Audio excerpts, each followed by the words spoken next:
রাস্তার মধ্যে চলছেন, আবু বকর বলছেন, ওমর তুমিও বিয়ের প্রস্তাব দিয়েছো, আমিও বিয়ের প্রস্তাব দিয়েছি, নবী নাকচ করে দিয়েছেন, কিন্তু আমাদের মধ্যে এমন একজন ব্যক্তি আছে গো, উনি যদি বিয়ের প্রস্তাব দেয় তবে নবী রাজি হয়ে যাবে।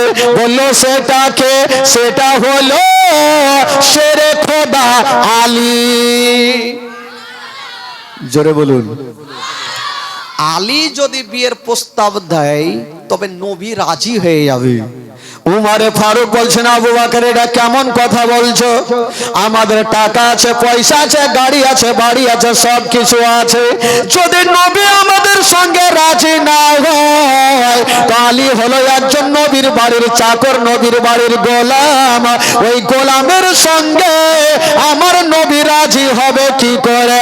আবু বকর বলছেন, ওমর পয়সার ঘামান দেখাইও না, পয়সার ফাকার করিও না, আমার মহান আল্লাহ যদি সেটাতে রাজি হয় তবে আমার নবী রাজি হয়ে যাবে। উমার পয়সার ফাকার দেখাইও না, আমার আল্লাহ যদি রাজি হয় তবে নবী রাজি। কি করব? চলো আলীর কাছে চলো। ইনারা দুইজন যুক্তি করে আলীর কাছে পৌঁছে গেল। ডাক দিচ্ছেন, আলী কি হলো? বলে আলী একটু কাছে আসো। চলে আসলো। কি হলো? বলে আলী আজকে তোমাকে একটা কথা বলবো ভাই। কি কথা? বললো ভাই রে, নবীর বেটি ফাতেমা আজকে 16 বছরের হয়ে গেছে, যুবতী হয়ে গেছে, এই ফাতেমার জন্য তুমি বিয়ের প্রস্তাব নিয়ে যাও। তো আলী বলছে, আমি তো যাব, কিন্তু আপনারা কি গিয়েছিলেন? ইনারা বলছেন, আলী আমরা গিয়েছিলাম, নবী নাকচ করে দিয়েছেন। আলী বলছেন, ভাই রে যা কথা বলেছো আর বলিও না, তোমাদের সঙ্গে যদি নবী নারাজ হয়ে যায়, নাকচ করে দেয়, তো আমি তো হলাম একজন নবীর বাড়ির চাকর, ওই গোলামের সঙ্গে নবী রাজি হবে কি করে? নবী রাজি হবে না। ভাই রে আমি নবীর দরবারে যাব না। ইনারা দুইজন বলছেন, আলী আমাদের মন বলছে, দিল বলছে তুমি গেলে হয়তো নবী রাজি হবে। আলী যাবে না, আর এরা দুইজন আলীর হাতখানা কি বলে ছাড়বে না। আলী তোমাকে যাইতেই হবে। ইনারা যখন ছাড়ে না, আলী তখন বলছে, দেখো ভাই আমি নবীর দরবারে যাব ঠিক, তো বিয়ের কথা কিন্তু আমি বলবো না। এরা বলছে, কেমন কথা? বিয়ে করবে তুমি, তো কে কথা বলবে? বলছে, দেখো আমার তরফ থেকে তোমরাকে বিয়ের কথা বলতে হবে। ইনারা দুইজন মনে মনে চিন্তা করছে, চল আলীকে নিয়ে যাব আর নবীর দরবারে গিয়ে ফাঁসিয়ে দিব, ওকে বলতেই হবে। কিছু লোক থাকে না, যখন মারপিট লাগবে ধর মার, মারপিট লাগলো ওই লোকটা আর নাই, উড়ে গেছে বাড়ি, ওই লোকটা বাড়ি চলে গেছে। তো ওই রকম ইনারা দুইজন বলছেন, আলী চলো, চিন্তা নাই, তোমাকে বিয়ের কথা বলতে হবে না, আমরা তোমার তরফ থেকে বিয়ের কথা বলে দিব। কি হলো? ডিস্টার্ব হয়েছে নাকি? বসে যান, আমরা বলবো। ইনারা দুইজন যুক্তি করে যাচ্ছেন, কিন্তু আলী বলছে, দেখো ভাই নবীর দরবারে যাচ্ছ ঠিক, ওখানে কি আহা উহু করবে না, তোমাদেরকে বলতে হবে। এরা দুইজন বলে, চলো তো দেখি, চলো নবীর দরবারে। ইনারা তিনজন যাচ্ছেন বন্ধুরা, আর ওই দিকে আমার মহান আল্লাহর অর্ডার হয়ে গেল। আল্লাহ বলে, জিবরিল দেরি করো না, তাড়াতাড়ি করে চলে যাও। আল্লাহ গো কোথায় যাব? বলে তাড়াতাড়ি করে যাও, আমার নবীকে জানিয়ে দাও আলী আসে এখনই বিয়ের প্রস্তাব লিয়া, তুমি নবীকে জানিয়ে দাও আলীর সঙ্গে ফাতেমার বিয়েতে আমার আল্লাহ রাজি হয়ে গেছে। নবী গো আপনিও রাজি হয়ে যান। এই কথা যেমনই বলতে নাই, জিবরাইল পৌঁছে গেলেন, আমার নবীকে সালাম জানিয়ে দিলেন, আসসালাতু ওয়াসসালামু আলাইকা ইয়া রাসূলুল্লাহ, আসসালাতু ওয়াসসালামু আলাইকা ইয়া হাবিবাল্লাহ। নবী বলল, কি বাবা কি খবর বলো ভাই? জিবরাইল বলছেন, নবী গো এখনই আলী আসছে বিয়ের প্রস্তাব লিয়া, আমার আল্লাহ রাজি হয়ে গেছে, আপনিও রাজি হয়ে যান। এই কথা বলে দিয়ে জিবরাইল চলে গেলেন, আর ইনারা তিনজন যুক্তি করে আমার নবীর দরবারে হাজির হয়ে গেল। ইনারা তিনজন গিয়ে আমার নবীর দরবারে হাজির। কেউ কোনো কথা বলে না। আমার নবী জিজ্ঞেস করছেন কাকে? আবু বকর, কিসের জন্য এসছো? আবু বকর লম্বা সুরে বলছে তার মানে আমি জানি না। উমার, কিসের জন্য এসছো? উমারও বলছে মানে আমিও জানি না। আলীকে বলছে আলী, আচ্ছা কিসের জন্য এসছো? আলী চিন্তা করছি তো ফাঁসে গেলাম। এরাকে বুঝিয়ে সুঝিয়ে নিয়ে আসলাম, এরা বললো যে আমরা বলবো, আর এরা ফের শুরু করলে। আলী ওকে আবু বকরকে হুড়া মারছে, ওই বাড়ি থেকে ফাইসালা করে এসছো, তোমরা বলবে তো বলো। উমার বলছে, আবু বকর বলছে আমি বলবো না। উমার তুমি বলো, বলছে আমিও বলবো না। ইনারা দুইজন মুখ ঘুরিয়ে বৈশা আছে। আমার নবী আলীকে জিজ্ঞাসা করছেন, আলী আমি উমারের কাছে শুনবো না, আবু বকরের কাছে শুনবো না, আমি তোমার জবান থেকে শুনতে চাই, বলো তুমি কেন এসছো? আলী বলো ফাঁসে গেলাম। আলী চিন্তা করছেন, আল্লাহ গো আমি কেমন কথা বলবো, কেমন করে বলবো, কারণ আমি হলাম নবীর বাড়ির চাকর গোলাম, আর এই গরিবের সঙ্গে বাদশার বেটির বিবাহের কেমন কথা বলবো, আমি বলবো তো বলবো কি করে? আলী বলতে পারে না। আমার নবী বলছেন, আলী দেরি করো না, তাড়াতাড়ি করে বলে দাও আমার কাছে কেন এসেছো? আচ্ছা বলুন তো ভাই, আলী যে আমার নবীর দরবারে কেন গেলেন, আমার নবী জানে কি জানে না? একটু জোরে বলুন, জানে কি জানে না? আমার নবী সব জানে, আলীর জবান থেকে শুনবে, তার জন্য বারবার জিজ্ঞেস করছেন, আলী আচ্ছা বলো কেন এসছো? আলী দেখছেন তো না বললে চলবে না, নবী জিজ্ঞেস করেছে বলতেই হবে। বলছেন, ইয়া রাসূলুল্লাহ আমি আপনার কাছে এসেছি। আরে এসছো তো দেখছি, কিসের জন্য এসছো বলো? আবার বলছেন, ইয়া রাসূলুল্লাহ আমি আপনার কাছে এসেছি। বলতে পারে না, ভয় করছে যে বাপরে বলবো কি করে। আমার নবী বলছেন, আলী আরে এসো বুঝলাম, কেন এসো বলো? আবার বলছে, আমি আপনার কাছে এসেছি। বুকটা ফুটে কিন্তু মুখটা ফুটে না। আমার নবী বলছে, আলী চট করে বলো। আলী বলছেন, ইয়া রাসূলুল্লাহ আমি বলবো। তবে আলী বলার আগে পিছনে ঘুরে দেখছে কোন গুলকি আছে কিনা। গুলকি বুঝলেন? গুলকি কি বলে আপনাদের ভাষায়? ওইটা হল্লি, গল্লি, গাল্লি, গল্লি গাল্লি, কারণ আমাদের আর আপনাদের ভাষায় একটু টেঁড়া টুনিতে হবে। গাল্লি দেখছে আলী যে ভাগার কোন রাস্তা আছে কি নাই, যদি রেগে যাই গাল্লিতে ভাগে যাব বইলে তো দি। আলী ফের চিন্তা করছে যদি নারাজ হয়ে যায় তাহলে ফের মুশকিল হয়ে যাবে। আলী পিছনে ঘুরে দেখছেন অনেক গাল্লি আছে, যদি নবীর আগে তবে গাল্লি দিয়া ভাগবো। বলছেন, ইয়া রাসূলুল্লাহ আমি আপনার কাছে এসেছি আপনার ছোট্ট বেটি ফাতেমার বিয়ের প্রস্তাব লিয়া। যেমন কথা বলতে নাই আমার নবীর জবান থেকে বেরিয়ে গেল আলহামদুলিল্লাহ রাব্বিল আলামিন। আমার নবী বলছেন, আলী আমি এই বিয়েতে রাজি হয়ে গেলাম। জোরে বলুন, আলী আমি এই বিয়েতে রাজি হয়ে গেলাম। আলী বড় করে নিঃশ্বাস নিয়েছে, জান তো বাঁচলো। ভাবলাম রবি রাজি হবে নাই, তো রাজি হয়ে গেছে। যাক, তোমার আমার নবী জিজ্ঞেস করছেন আলীকে, আচ্ছা আলী বলো তোমার সঙ্গে আমার ছোট্ট বেটি ফাতেমার বিয়ে দেব, তোমার কাছে কিছু আছে? আলী জবাব কি দিয়েছিলেন? আলী বলছেন, ইয়া রাসূলুল্লাহ ইয়া হাবিবাল্লাহ নবী গো আমার কাছে এমন জিনিস আছে অন্য জনের কাছে পাওয়া যাবে না। কি আছে বলো? বলছেন, ইয়া রাসূলুল্লাহ আমার কাছে দয়ার নবী মুস্তাফা আছে। আমার কাছে শেষ জামানার নবী আছে।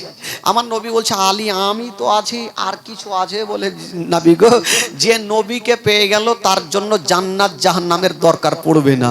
বলছে আলী সেটা নয়, তোমার কাছে বিক্রি করার কিছু আছে? বিয়ে তো দিব, বিক্রি করবা কি?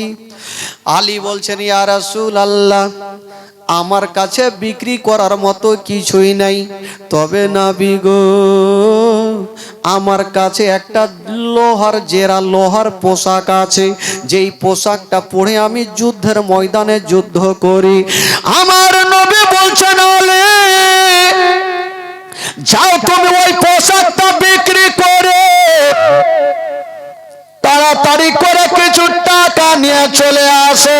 আলী ওই পোশাকটা নিয়ে গেল আর বিক্রি করে কিছু টাকা নিয়ে চলে আসিলেন। আমার নবীর কদম মোবারকায় ঢেলে দিলেন। আমার নবী বলছেন বেলাল দেরি করো না, এখান থেকে কিছু টাকা নিয়ে যাও আর কিছু খুরমা খেজুর নিয়ে আসো। বাবা গো বেলাল সেখান থেকে টাকা নিয়ে গেল আর খুরমা খেজুর নিয়ে চলে আসিল। আমার নবী ডাক দিচ্ছেন বেটি, ওরে বেটি ফাতেমা আমি একটা কথা বলবো রে মা। হাই রে নবী নন্দিনী ফাতেমা আমার নবীর কাছে চলে আসিলেন। আব্বা গো বলুন কি বলবেন? বলছেন বেটি রে, ওরে বেটি ফাতেমা আজকে তোমার সঙ্গে আলীর বিয়ে দিব রে মা। আচ্ছা বলো রে মা, বলো তুমি খুশি আছো কিনা? ফাতেমা বেটির বিয়ে দেওয়ার আগে আগার নবী জিজ্ঞেস করছেন তোমার সঙ্গে আলীর বিয়ে দিব, মা তুমি রাজি আছো? ফাতেমা তো যারা উত্তর করলেন না, একটু মুস্কি মেরে হেসে চলে গেলেন। আমার নবী বুঝে গেল ফাতেমা রাজি। তবে বেরাদার বন্ধুরা এবার ফাতেমা তু যারা রাজি হয়ে গেল আর ওই শেরে খোদালির সঙ্গে ফাতেমার বিয়ে হলো। যেমন বিয়ে হলো বন্ধুরা, ও যুবক বন্ধুরা একটা কথা বলে দি বাবা, মা গো শুনেন মা, কলেজা খানা ফেটে যাবে মা। আলীর তো বিয়ে হলো ফাতেমা তু জাহরার সঙ্গে। তবে ভাই আজকাল যখন বিয়ে হয় তখন শ্বশুর বাড়ি থেকে বিবিকে আরমান করে নিজের বাপের বাড়ি নিয়ে যায়। শেরে খোদা আলী একটা ঘরের কোনাতে, এই ছেলে এই বস, বাত নেই বলেগা চুপচাপ বাইঠ। শেরে খোদা আলী একটা ঘরের কোনাতে বৈশা বৈশা কাঁদছেন। কেন জানেন? আল্লাহ গো আজকে নবীর বেটি ফাতেমার সঙ্গে আমার বিয়ে, আমার তো বাড়ি নেই ঘর নেই, আমি ফাতেমাকে কোথায় নিয়ে যাব? আহ, যিনি হচ্ছেন কোন ফাতেমা জানেন? যেই ফাতেমা তু জাহরা সমস্ত নারীদেরই সর্দারিনী ফাতেমা। ওই ফাতেমা সকাল সন্ধ্যাতে সাজদাতে পড়েছেন, সকাল হয়ে যেত একটা সাজদা খতম হইতো না। জোরে বলুন সুবহানাল্লাহ। ওই ফাতেমাকে আমি নিয়ে কোথায় যাব আল্লাহ? আহ, আলী কাঁদছেন আর দোয়া করছেন, আল্লাহ তুমি একটা সুরাহা করে দাও। ইজ্জতের মালিক আল্লাহ, জিল্লতের মালিক আল্লাহ। সামনে দিক থেকে একটা খোদার বান্দা চলে আসিল। ইয়া রাসূলুল্লাহ আপনাকে একটা কথা বলবো। বলো। নবী গো আমার আল্লাহ আমাকে কয়েকখানা ঘর দিয়েছে। ইয়া রাসূলুল্লাহ যদি আপনি মনে কিছু না করেন তবে আপনার বেটি জামাইয়ের জন্য আমি একখান ঘর ছেড়ে দিলাম, যতদিন থাকবে কোনো ভাড়া লাগবে না। আমার নবী বলল ঠিক আছে, তবে তোমার ঘরে আমি পাঠিয়ে দিব। তবে বেরাদার বন্ধুগণ একটা কথা বলি মা, এই বাবা এই তোরা কথা বলিস না রে বাবা, চুপচাপ একটু বস, একটু বস। আমার নবী মুস্তাফা বেটি ফাতেমাকে বিদায় দিচ্ছেন বাবা। তবে মা গো যখন কোনো মা বিবাহর পরে শ্বশুর বাড়ি যায় মা, তবে ওই মা ডুগরে ডুগরে কান্দে। হাইরে নবী নন্দিনী ফাতেমা যেন ডুগরে ডুগরে কানতে লাগলো। আমার নবী বলছেন বেটি রে কাঁদছো কেন মা? ফাতেমা বলছেন আব্বা গো আমি সেটার জন্য কান্দি না, আব্বা গো আমার বিবাহ হয়েছে, আমি সেটার জন্য কান্দি না, বিদায় নিয়ে যাচ্ছি তাও কান্দি না। আব্বা গো আজকে আমি যাচ্ছি শ্বশুর বাড়িতে, আব্বা গো আমার মা জগতে বেঁচে নাই। আব্বা গো, যার মা জগতে নাই তার দুনিয়াতে কিছুই নাই। আজকাল বেটি যখন যাবে শ্বশুর বাড়িতে, মার বুকে ঢুকে যাবে আর ডুগরে ডুগরে কাঁদবে। মা মাথায় হাত বুলিয়ে দিবেন, মা তুমি কান্দিও না রে মা, কান্দিও না, 2-4 দিন পরে আমি তোমার মা তোমার কাছে যাব। এই কথা বলে বেটিকে সান্ত্বনা দেয়। হায়রে নবী নন্দিনী ফাতেমা চোখ দিয়া চর চর করে পানি চলে যাচ্ছে মা। আমার নবী বলছেন বেটি রে তুমি কাঁদছো কেন মা? বলছেন আব্বা গো আমার মা জগতে বেঁচে নাই। বলি আব্বা আমার দুনিয়াতে কিছুই নাই। বেরাদার বন্ধুরা, হায়রে নবী নন্দিনী ফাতেমা ডুগরে ডুগরে কাঁদতে লেগেছেন বাবা। আমার নবী বলছেন বেটি রে কান্দিও না রে মা, কান্দিও না, আমি সব সহ্য করিব রে মা, তোমার চোখের পানি সহ্য করব না। হাজার হলো বেটিকে বিদায় দিচ্ছেন, আমার নবীও কাঁদছেন। বেটি যখন চলে যাচ্ছেন আমার নবীর চোখ দিয়ে পানি। তবে ফাতেমা বলছেন আব্বা গো আজকে যদি আমার মা থাকতো আব্বা, আমার মা আমাকে বুক খানে নিয়ে আদর করে নিত আব্বা। যখন আমি 7 বছর ছিলাম আমার মা আমাকে ছেড়ে চলে গেছে। তবে বাবা গো একটা কথা বলি, যার মা জগতে বেঁচে নাই তার দুনিয়াতে কিছুই নাই। পৃথিবীতে সব খুঁজে পাবেন গো, কিন্তু মার মতো একটা মা খুঁজে পাবেন না। হায়রে নবী নন্দিনী ফাতেমা বাপের হাত ধরেছেন, ডুগরে ডুগরে কাঁদছেন। আমার নবী বলছেন বেটি রে, ওরে বেটি তুমি যাও, তুমি চোখের পানি ফেলিও না। তবে বেটি একটা কথা বলো, আমি তোমার গরিবের সঙ্গে বিয়ে দিয়েছি রে মা, তার জন্য কি তুমি কাঁদছো? ফাতেমা বলছেন আব্বা গো আমি সেটার জন্য কান্দি না আব্বা, আপনি আমার গরিবের সঙ্গে বিয়ে দিয়েছেন তার জন্য চোখের পানি ফেলি নাই গো আব্বা। তবে কাঁদছো কেন রে মা? বলছেন আব্বা গো আমার মা নাই যে মার বুকে ঢুকে যাব। সেই দিন বাবা গো আমার নবী একটা কথা বলেছিলেন বাবা, ফাতেমার সঙ্গে সঙ্গে কান্না বন্ধ হয়েছিল। সেদিন আমার নবী একটা কথা বললেন মা, সঙ্গে সঙ্গে ফাতেমা কান্না বন্ধ করেছেন। কেমন করে জানেন? আমার নবী বলছেন বেটি রে আজকে তুমি মার জন্য কাঁদছো রে মা। মা তুমি 7 বছর বয়সে মাকে হারিয়েছ, কিন্তু আমি 6 বছর বয়সে আমার মাকে হারিয়েছি। আমি মার ভালোবাসা পাইনি। হায়রে আমার নবী কাঁদছেন।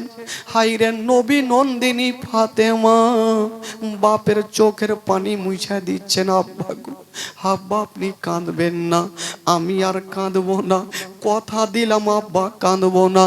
আমার নবী বলছেন বেটি রে তবে তুমি যাও রে মা।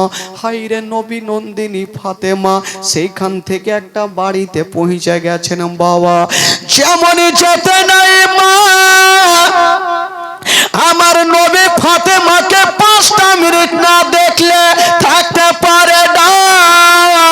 যেমনই পৌঁছে গেছেন ফাতেমা, কেউ বলেছেন ভোরের সময়, কেউ বলেছে রাত্রের সময়, আমার নবী দৌড়িয়ে চলে গেছেন আর ফাতেমার গেটে ডাক দিচ্ছেন বাবা।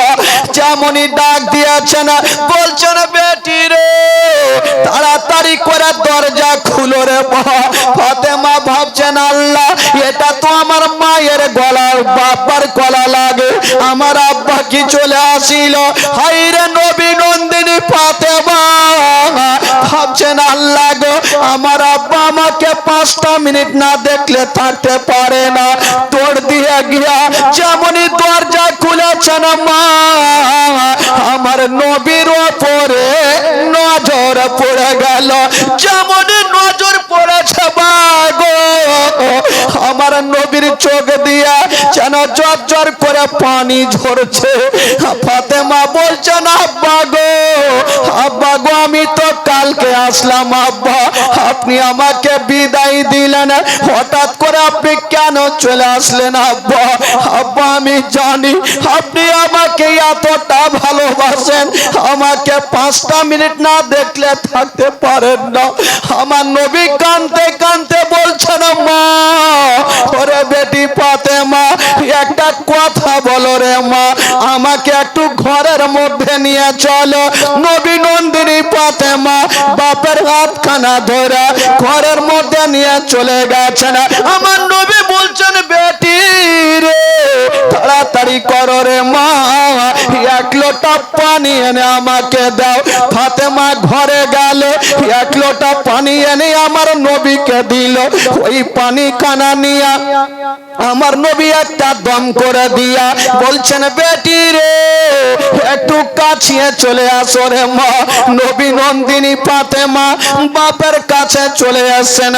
আমার নবী মুস্তাফা ওই পানিগুলা নিয়া একটু ফাতেমার সিনাতে ছিটা মেরে দিলেন। আলীকে ডাকা হইল, আলীর চেহারাতে ছিটা মারলেন বাবা। আমার নবী বলছেন বেটি রে, এবার আমি চললাম রে মা। যেমন এই কথা বলতে নাই, ফাতেমার দাঁড়িয়ে থাকতে পারলেন না। বাবা গো, মা বলে যেন জমিনে পড়ে গেল আর কাঁদতে আরম্ভ করেছেন। আমার নবী বলছেন বেটি রে, আমি চলে যাচ্ছি রে মা, তার জন্য কি তুমি কাঁদছো? নবী নন্দিনী ফাতেমা বলছেন আব্বা গো, আমি সেটার জন্য কাঁদি না আব্বা গো, আজকে আপনি আমার বাড়িতে এসেছেন আব্বা, আমার মা যদি আসতো, একটা রাত আমাকে বুকে নিয়ে ঘুমাতো, একটা রাত আমার পাশে থেকে আমার মাথায় হাতখানা বুলিয়ে দিত। আব্বা গো, আমার মা জগতে নাই বলি আব্বা, আমার দুনিয়াতে কিছুই নাই। নবী নন্দিনী ফাতেমা বলছেন আব্বা গো, আজকে আপনি যেতে চাইলেন, তাই আমার মার কথা মনে পড়ে গেল। আব্বা, আজকে আপনি যেতে চাইলেন, আমার মার কথা স্মরণ হয়ে গেল। আমার মা যদি আসতো, একটা রাত আমার পাশে থাকতো, আমাকে ধরে গালে মুখে চুমা দিত। মা, বেটিরা সব থেকে মাকে ভালোবাসে মা। সঙ্গে সঙ্গে ফাতেমা কাঁদতে লাগলো। আমার নবী বলছেন বেটি রে, সময় হয়ে গেলে মা সবাইকে যেতে হবে মা, কেউ দুনিয়াতে থাকেন আর কেউ থাকবে না। আব্বা গো, আব্বা একটা কথা বলবো আব্বা, আমার মা তো আমাকে 7 বছর ছেড়ে চলে গেছে আব্বা, আব্বা গো বলুন তো আমি এখানে থাকবো, কেমন করে থাকবো? বাবা গো, মা না থাকলে যা অন্ধকার হয়। আমার নবী বলছেন বেটি রে, এবার বলো রে মা, এবার আমাকে খুশি মনে বিদায় দাও। তবে বেটি একটা কথা বলে দি মা, তোমাকে একটা কথা বলে দি রে, এই যে আলীর সঙ্গে তোমার বিয়ে দিয়েছি। আলীকে ডাক দিল, আলী চলে এসেছেন। লাব্বাক ইয়া রাসূলুল্লাহ। আমার নবী বলছেন আলী আমার পাশে দাঁড়িয়ে যাও। আলী দাঁড়িয়ে গেছেন আমার নবীর পাশে। আমার নবী মুস্তাফা বেটি ফাতেমার হাত ধরে বলছেন বেটি রে, এই যে আজকে তোমার সঙ্গে আলীর বিয়ে দিয়েছি রে মা, আলীকে তুমি গরিব মনে করিও না, আলীকে তুমি দুর্বল মনে করিও না। ও বেটি ফাতেমা, আলী গরিব হতে পারে রে মা, কিন্তু আলীর সঙ্গে কাউরে তুলনা করা যাবে না। জোরে বলুন। মা, আলী গরিব হতে পারে মা, কিন্তু আলীর সঙ্গে কাউরি তুলনা হবে না মা। আলীকে তুমি গরিব বলিও না। তবে বেটি ফাতেমা রে, তোমাকে আর একটা কথা বলে যাই মা, এই যে আলী থাকলো রে মা, আর তুমি থাকলে এই আলীকে কোনোদিন একটা কষ্ট দিও না, আলীকে কোনোদিন একটা বড় কথা বলিও না। ও বেটি বেটি ফাতেমা যদি বাড়িতে খাবার না থাকে রে মা, তবে আলীর হাতখানা ধরে শান্তি মাথায় বলিও, আলী যেন কোনো দুঃখ না পায়, আলী যেন কোনো কষ্ট না পায়। আমার নবী পাক বেটি জামাইকে সান্ত্বনা দিয়া আমার নবী চলে গেছেন বাবা। যেমন যেত নাই ওই ফাতেমার সঙ্গে আলীর ঘর সংসার হইল, যেমনই ঘর সংসার হইল গো, তিনটা হলো বেটা আর তিনটা হলো বেটি। কটা হলো টোটাল? তিনটা হলো বেটা আর তিনটা হলো বেটি। বেটা গুলার নাম কি? ইমামে হাসান, ইমামে হোসেন আর ইমামে মহসিন। আর বেটি গুলার নাম হলো জাইনাব, কুম্মে কুলসুম আর রোকাইয়া। তবে বন্ধুগণ বাবা, বাচ্চা কালে রোকাইয়া আর ইমামে মহসিন দুইজন ইন্তিকাল করেছেন। 6 জন থেকে 2 জন বাদ হইল, থাকলো কয়জন? কয়জন থাকলো? 4 জন। বেটাদের মধ্যে থাকলো ইমাম হাসান হোসাইন, আর বেটিদের মধ্যে জাইনাব আর কে থাকলো? উম্মে কুলসুম। এই যে 4 জনকে নিয়ে জীবনী স্টেট শুরু হচ্ছে ভাই। এতক্ষণ জীবনীর শুধু ছকটা বানছিলাম। এই যে ফাতেমাতু জাহরা রাদিয়াল্লাহু তাআলা আনহার গর্ভে থেকে ভাই ওইদিকে না বিছে কাঁড়ি, ওইদিকে না বিছে একটু সামনে চলে আসতে বলেন না। অত দূরে আপনারা কেন বসছেন ভাই? সামনে অনেক জায়গা আছে, চলে আসেন, ভালো লাগবে। এই যুবকেরা, ওই যুবক ছেলেরা একটু এদিকে আসেন তো ভাই, এদিকে আসেন। সোনারে ইধরে আ যাও, ইধরে আ যাও।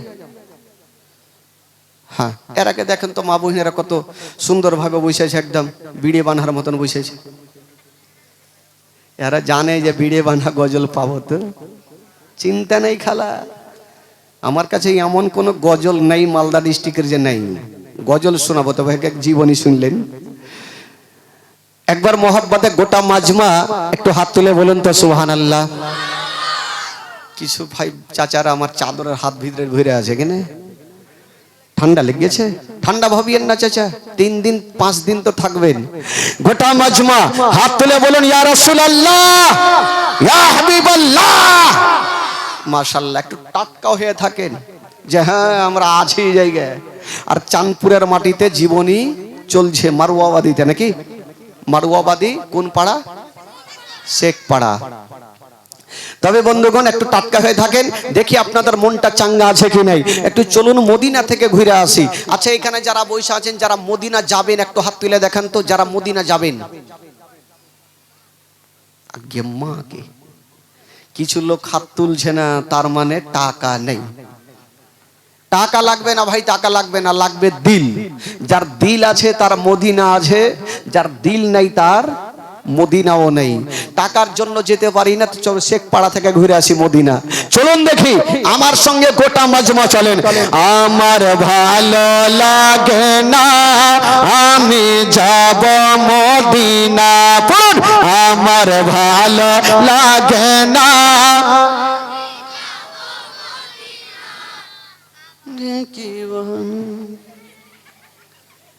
এতগুলা বৈশা আছেন, এরকম আওয়াজ হবে? আপনারা তো ভাবছিলাম যে কালিয়ে চকের মানুষ হয়তো হাড্ডা হাড্ডি হবে। হ্যাঁ, সব দুর্বল হয়ে এসেছেন মনে হয়েছে।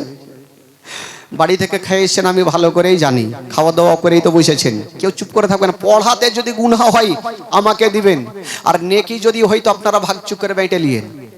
পড়েন দেখি, কেউ চুপ করে থাকবে না। যোগ্যটা মাজমা পড়ুন। আমার ভালো লাগে না, আমি যাব মদিনা। আমার ভালো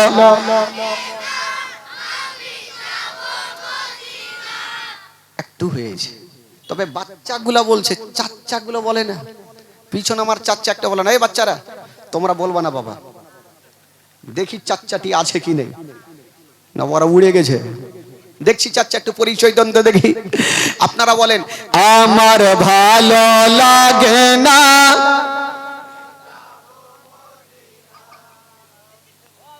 একটু আছে, যাইনি, এখনো আছে। তবে একবার গোটা মাজমা পড়েন। আমার ভালো লাগে না, আমি জোরে, আমার ভালো লাগে না, আমি মদিনাতে না গেলে মনে শান্তি হবে না। ভালো, আরো জোরে, আমার ভালো লাগে না, মনে আছে যে আশা নবী গো হবে তোমার সঙ্গে দেখা, মনে আছে যে আশা নবী গো হবে তোমার সঙ্গে দেখা, ওগো পাখির মতো থাকতো ডানা, পাখির মতো থাকতো ডানা, উড়ে যাবো মদিনায়, আমার ভালো লাগে না, জোরে জোরে জোরে, আমার ভালো লাগে না, আমি আমার ভালো লাগে না, আমি পাঁচ ওয়াক্ত নামাজ যারা করিবেন আদায়, পাঁচ ওয়াক্ত নামাজ যারা করিবেন আদায়, ওগো নামাজ না পড়লে পরে নেকি মিলবে না, আমার ভালো লাগে না, আমার ভালো লাগে না, আমি ও মদিনাতে না গেলে মন শান্তি হবে না, আমার ভালো, একবার গোটা মাজমা বলুন তো সুবহানাল্লাহ, মাশাআল্লাহ। এইরকম যদি লোক বৈশা থাকে, কে কি বলছি রে বাবু, এরকম লোক বসে থাকলে বক্তাকে এমনিতে ভালো লাগবে। কিছু কিছু জায়গাতে যাই না তো লোক উঠা উঠি করে, তো বক্তার মিজাজ খারাপ হয়ে, এক জায়গাতে জালসা চলছে ভাই জানেন, জালসা চলছে, মিডিল থেকে একটা লোক কিন্তু মাথা তুলছে, বক্তা দেখতে পেয়েছে ওর মিজাজ খারাপ হয়ে গেছে, রাগের মাথায় বক্তা ওকে বলছে ই ভয় বসে গেছে, উই এমনিতে মাথা তুলে না, ওকে প্রচুর হারে লেগেছে পায়খানা, সব থামা যাবে ভাই, পায়খানা থামা যাবে না, 10 মিনিট পর আবার মাথা তুলছে, বক্তা ফের দেখে লেগেছে, ফের বসে গেছে, ই ভাবছে আল্লাহ বাড়িতে ঘুমাইতুম ভালো ছিল, কোন মাওলানার জালসা শুনতে আসলাম, পায়খানায় বন্ধ করে দিলে, হঠাৎ করে কারেন্টটা কিন্তু ভেঙে গেছে, অন্ধকার, ই ভাবছে এই সুযোগে ভাগতে হবে, না হলে মুশকিল, উইঠা বাবা পার্সে চলে এসে, কোন দিকে যাব, তো পার্সে 8 নম্বরের জুতা পড়েছিল, এই জুতাতে কাম ছেড়ে দিয়ে যা বসে গেছে, আর বলছে মাওলানা সাহেব এ বান্দা সারা রাত থাকবে, ভাগবে না, ভাগবে কেনা, ও তো ট্যাঙ্কি খালি করলেছে। আর আসলে জানেন ওই জুতা সাধারণ লোকের ছিল না, যে মাওলানা জালসা করছিল ওয়ারি জুতা। মাওলানা সাহেব জালসা শেষ করে ভাবছে রুমে যেতে হবে, যেমনই নামে পা ভরেছে তো খাচাং করে উঠেছে, এই কুণ্ঠে থেকে শীত এলো রে ভাই, বেরাদার বন্ধুগণ, এই জন্য বলি যদি কাউরি লাগে তাহলে যাই, না হলে এমনি যাই না ভাই, চুপচাপ বসে থাকবেন, মাশাআল্লাহ ভালো লাগবে, একবার মহব্বতে বলে দিন সুবহানাল্লাহ, আরো জোরে বলুন সুবহানাল্লাহ। বাবা গো, তবে বলুন তো মা ফাতেমার গর্ভে থেকে টোটাল কয়টা সন্তান হইল, কয়টা হইল, বেটাগুলার নাম কি,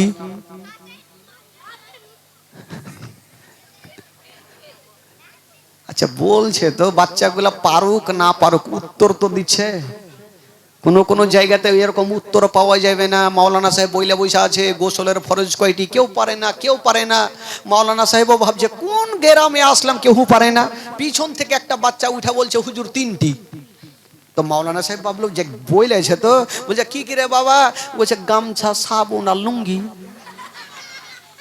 ভুল বলুক আর যাই বলুক তো বইলেছে, ওই রকম আছে, এরা পারুক চাহে না পারুক। বেটাগুলার নাম হলো ইমাম হাসান, ইমাম হুসাইনের ইমামে মুহসিন, বেটিগুলার নাম হলো জাইনাব, উম্মে কুলসুম আর রোকাইয়া। তবে রোকাইয়া আর বেটাদের মধ্যে ইমামে মুহসিন 2 জন ইন্তিকাল করলেন, থাকলো কয়জন, এই 4 জনকে নিয়ে বাবা গো শোহদায়ে কারবালা ইমাম হাসান হুসাইন যারা আপনারা নাম শুনেছেন তাদের জীবনী এখান থেকে শুরু হইল। তবে বাবা গো ইমাম হাসান হুসাইন দিন যাই রাত যাই সময় কাটে, আস্তে আস্তে বড় হতে লাগলো, দিন যাচ্ছে সময় কাটছে। তবে বেরাদার একটু যখন বড় হইলো, ঠিক ছোট্ট ছোট্ট ছেলে, 4-5 বছরের ছেলে, কথাবার্তা বলছেন। ইমাম হাসান আর ইমাম হুসাইন দুইজন ভাই একদিন সিলটে লেখা লিখেছেন। সিলট বুঝলেন? সিলট আজকাল আছে চাচা? সিলট আছে? সিলট কম আছে, মানে আগে তো সিলট ছাড়া কিছু ছিল না, এখন সিলট কম আছে। তো সিলটে লিখেছেন, বড় ভাই ইমাম হাসান বলছে, ভাই দেখছো আমার লেখা খুব ভালো। ইমাম হোসেন বলছে, তোমার মাথা খারাপ, তোমার থেকে আমার লেখা বেশি ভালো। ইমাম হাসান বলছে, হইতেই পারে না, আমি তোমার বড় ভাই, তোমার থেকে আমার ভালো। দুই ভাই বাবা কম্পিটিশন লাগলো। আমাদের বাড়িতে দেখবেন বাচ্চা কাচ্চা ছোট ছোট বাচ্চারা যে কম্পিটিশন লাগায়, ওই রকম ইমাম হাসান বলছে আমার লেখা ভালো, আর ইমাম হোসেন বলছে আমার লেখা ভালো। ইমাম হাসান বলছেন, বলে আমার ছোট্ট ভাই হোসেন একটা কথা বলে দি, তুমি যখন তোমার লেখা ভালো বলছো, আমি আমার বলছি ভালো, তবে ভাই রে দেরি করো না, তাড়াতাড়ি করে চলো। বলছে কোথায় যাব? বলে আর বিচার করব কার লেখা ভালো, চলো আমার মায়ের কাছে চলো। বলো ঠিক আছে। ওই দুনো ভাই গুটি গুটি পায়ে দুইখানা সিলট নিয়েছেন বাবা, আর মার কাছে পৌঁছে গেলেন। সিলট খানা সামনে রেখে দিয়া বলছেন, মা গো মা, আচ্ছা বলো মা, এটা আমার লেখা আর এটা আমার ছোট্ট ভাই হোসেনের লেখা, বলো মা কোনটা লেখা ভালো? মা ফাতেমাতুজ জাহরা দুইখানা সিলট দেখছেন আর দোনো বেটার চেহারা দেখছেন। ভাবছেন এখন যদি বলে দি ইমাম হাসানের লেখা ভালো, ইমাম হোসেন কষ্ট পাবে, আর যদি বলে দি ইমাম হোসেনের লেখা ভালো, ইমাম হাসান কষ্ট পাবে। মা বলছেন, আল্লাহ আমি কোন বেটাকে কষ্ট দিব না। জোরে বলুন, মা আমি কোনো বেটাকে কষ্ট দিব না। আজকাল যদি আমার মা বহিনেরা হইতো তো 1 সেকেন্ডের মধ্যে উত্তর দিয়ে দিত, যা বড় বেটার লেখা ভালো, যা তোরা ঝামেলা করবি কর। কিন্তু ফাতেমাতুজ জাহরা চিন্তা করছেন, যদি বড় বেটার লেখা ভালো বলে দিই আমার ছোট্ট বেটা কষ্ট পাবে, আর ছোট্টর ভালো বলি তো বড় বেটা কষ্ট পাবে। আল্লাহ গো আমি কি করব? হাই রে নবী নন্দিনী ফাতেমা বলছেন, বেটা রে ওরে লাডলা দুলারা, যেই প্রশ্ন তোমরা করেছো বেটা, ইয়ার উত্তর আমি দিতে পারবো না। মা এটা কেমন কথা বলছেন? এত নরমাল প্রশ্ন উত্তর দিতে পারবেন না? বলছে না রে বেটা, তাহলে কি করব? বলছে যা বেটা, এই প্রশ্নের উত্তর যদি দিতে পারে একজন পারবে, কে? বলে তোমার আব্বার কাছে চলে যাও, তোমার আব্বা দিয়ে দিবে। এরা দুটো বেটা ভাবলো যে আব্বা যখন পারবে তো দেরি কেন করব, নিজেরই তো আব্বা। দোনো বেটা আবার দুইখানা সিলট নিয়ে চলে গেছেন। ওই ছেলেরা বস, বসো বাবু বসো। দোনো বেটা সিলট খানা নিয়ে আব্বার সামনে পৌঁছে গেছেন, আর বলছেন, আব্বা গো এটা আমার লেখা আর এটা আমার ছোট্ট ভাইয়ের লেখা, বলেন আব্বা কোনটা লেখা ভালো? তো শেরে খোদা আলী বলছে, আরে বেটা এই প্রশ্নের উত্তর তোর মার কাছে নিয়ে গেছিস? বলে আব্বা গিয়েছিলাম, মা দিতে পারেনি। আলী বুঝা গেল যখন আমার বিবি ফাতেমা পারলো না, আমি কেমন করে পারবো? বলছেন বেটা রে আমিও পারবো না। আলী চিন্তা করছেন, আল্লাহ আমি কোনটার ভালো বলবো কোনটার খারাপ বলবো? বেটা রে আমি এই প্রশ্নের উত্তর দিতে পারবো না। আব্বা এটা কেমন কথা বলছেন? আপনি পারবেন না, মা পারবে না, তো পারবেটা কেটা? শেরে খোদা আলী বলছেন, বেটা রে পৃথিবীর এমন কোন প্রশ্ন নাই যে একটা দরবার থেকে ঘুরে আসবে রে বেটা, সমস্ত প্রশ্নের উত্তর পেয়ে যাবে। বলছেন আব্বাকে, বলছেন বেটা রে যদি তোমরা প্রশ্নের উত্তর নিতে চাও বেটা, তবে তোমরা চলে যাও তোমার নানা নবী মুস্তাফার দরবারে। দুইজন দেরি করলেন না, গুটি গুটি পায়ে দৌড়াতে দৌড়াতে গিয়া নানার সামনে গিয়ে দাঁড়িয়ে গেছেন। নানা গো, নানা কি হলো? বলছে নানা গো এই যে দুইখানা সিলট রাখলাম, আপনি একটু বলে দেন কোনটা লেখা ভালো। না না গো, আমি আব্বার কাছে গেলাম, আব্বাও পারলো না, মার কাছে গেলাম, মাও পারলো না, কি এমন শক্ত আছে বলেন তো? আমার নবী দেখছেন দোনো নাতির দিকে আর ভাবছেন ফাতেমা কেন পারেনি আর আলী কেন পারেনি। আমার নবী ভাবছেন আল্লাহ, এখন যদি বলি বড় নাতির লেখা ভালো, তবে ছোট্ট নাতি কষ্ট পাবে, আর ছোট্ট নাতির ভালো যদি বলি তবে বড় নাতি কষ্ট পাবে। আমার নবী বলছেন আল্লাহ, আমি কোন নাতিকে কষ্ট দিব না, কাউকে কষ্ট দিব না। আমার নবী একটু দাঁড়িয়ে আছেন। আচ্ছা বলুন তো ভাই, এই প্রশ্নের উত্তর আমার নবী দিতে পারবে কি পারবে না? একটু জোরে বলুন, আরো জোরে বলুন। এমন কোন প্রশ্ন নাই যে আমার নবীর উত্তর নাই। তো আমার নবী একটু মাথাটা নিচে করে আছে যে আমি বলবো তো কি বলবো। আহ সুবহানাল্লাহ, আমার আল্লাহর অর্ডার হয়ে গেল। আল্লাহ বলে জিবরাইল দেরি করো না।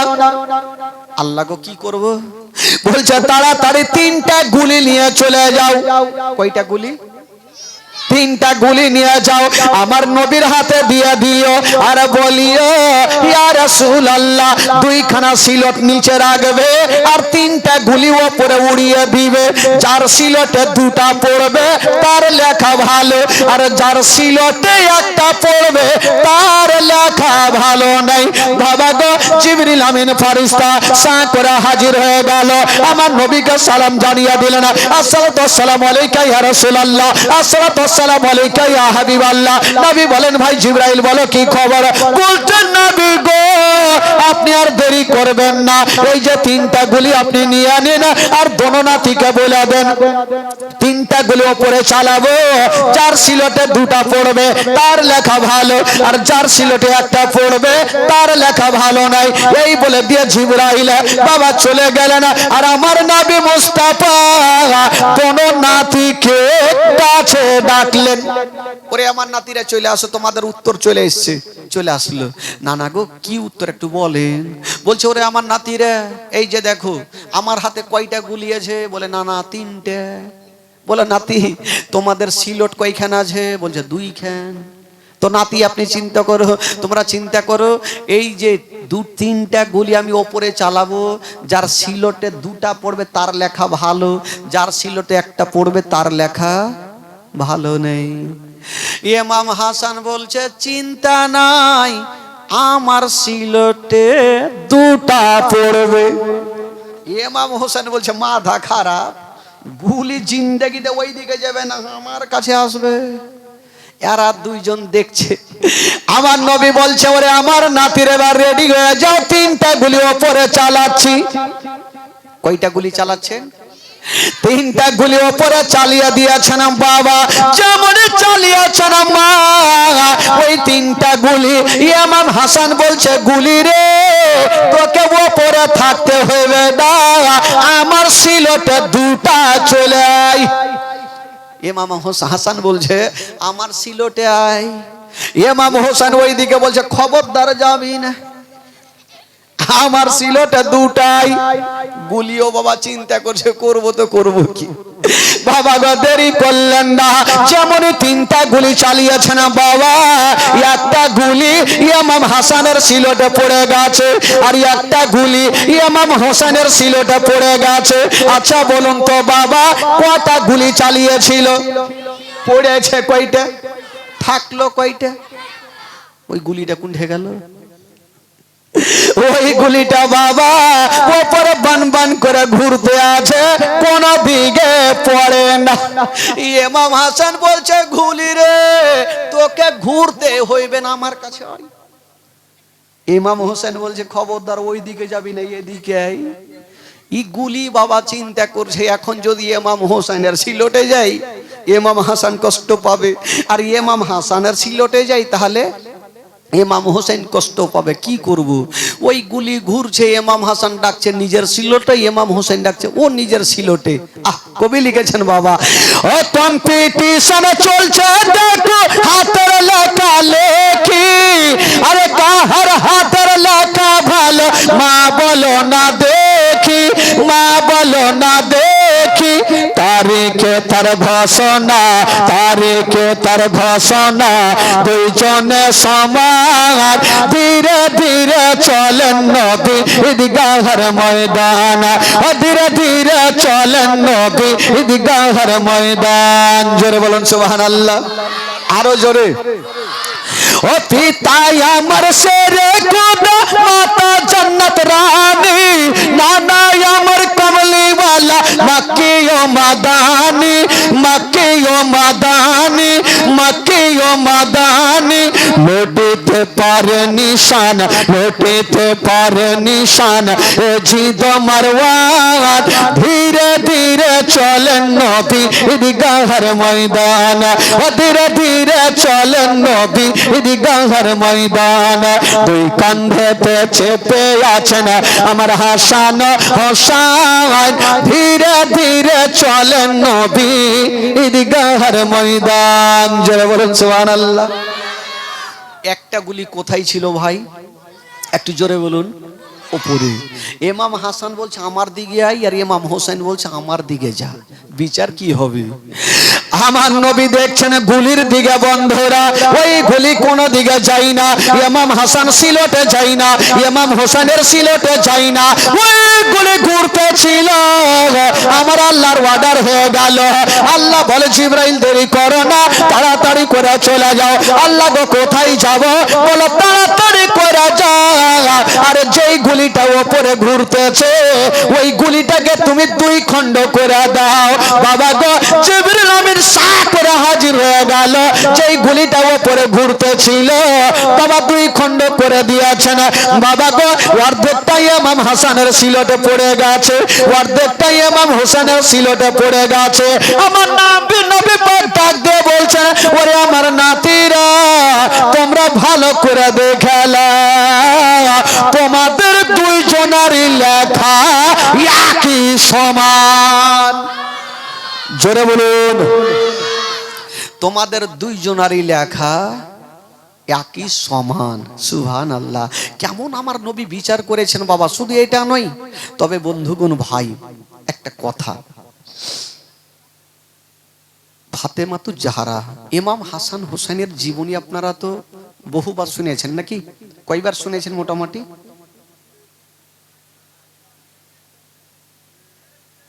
বিশ 25 বার তো শুনেছেন নাকি? অনেকবারই শুনেছেন। তেল লোক কাবে শুনে গে, তেল লোক নেই শুনে। হ্যাঁ, খোট্টা বলতে পারবো না ভাই, এমনি এমনি বলবো। হ্যাঁ হ্যাঁ, বাদিয়া মানুষ তো, রাগটা করিয়েন না খালা। হ্যাঁ, তবে একবার একটা দুঃখের বায়ান, সবাইকে চোখের পানি ফেলতে হবে ভাই, এমন কোনো নাই। তবে নবীর কি বলেন, আহলে বাইতের মহব্বতে কেউ একটা ফোঁটা যদি চোখের পানি ফেলে দিতে পারে তবে নবী খুশি হবে। আর নবী যদি খুশি হয় আমার আল্লাহ খুশি হয়ে যাবে। জোরে বলুন সুবহানাল্লাহ। আর আল্লাহ যদি খুশি হয় আমাদের প্রত্যেকের বেড়া পার হয়ে যাবে। শুনেন মাগো, একটা দুঃখের ঘটনা খালা, মন দিয়ে প্রাণ দিয়ে শুনবেন, ধ্যানটা এদিক ওদিক নিয়ে যাবেন না। তারপরে বিড়ি বাঁধা আমরা বেচা সব গজল হইবে, চুপচাপ বসেন। একদিন মা ফাতেমাতু জাহরা রাদিয়াল্লাহু তাআলা আনহা জাই নামাজ বিছিয়েছেন, আর ইমাম হাসান হোসেন গিয়ে জাই নামাজে বসে গেলেন।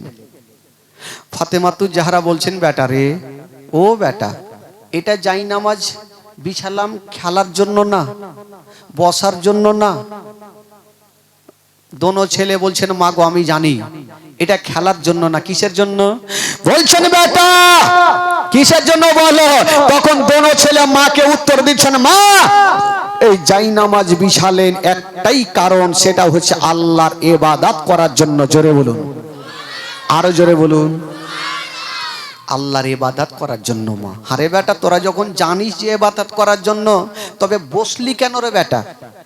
দোনো ছেলে একটা উত্তর করছেন। কি উত্তর জানেন? আহ মাগো, একটু শুনেন মা। ভাই, এই ছোট্ট বাচ্চারা কি কথা বলিও না বাবা, এই কথা বলিস না ছেলে। দোনো ছেলে মার কাছে একটা আবদার করছেন, প্রশ্ন করছেন, মা আমরা কি অনেক গরিব হয়ে গেছি মা? এই কথা যেমনই দোনো ছেলের মুখে বের হওয়া, নবী নন্দিনী ফাতেমার কলেজাখানা ফেটে গেল, কাঁদতে আরম্ভ করলেন। আরে বেটা, আজকে গরিব কথাটা তোরা কেন বললি বেটা? দোনো ছেলে বলছেন, মা গো বলবো না তো কি করব মা? মা গো, মা আমরা সত্যি কথা বলেছি মা। বেটা একবার বলো তোমরা কেন গরিব বলেছ? দোনো ছেলে বলছেন, মা গো ওই যে দূরে তাকিয়ে দেখো মা, ছোট ছোট ছেলেরা নতুন নতুন জামা পরে আছে মা।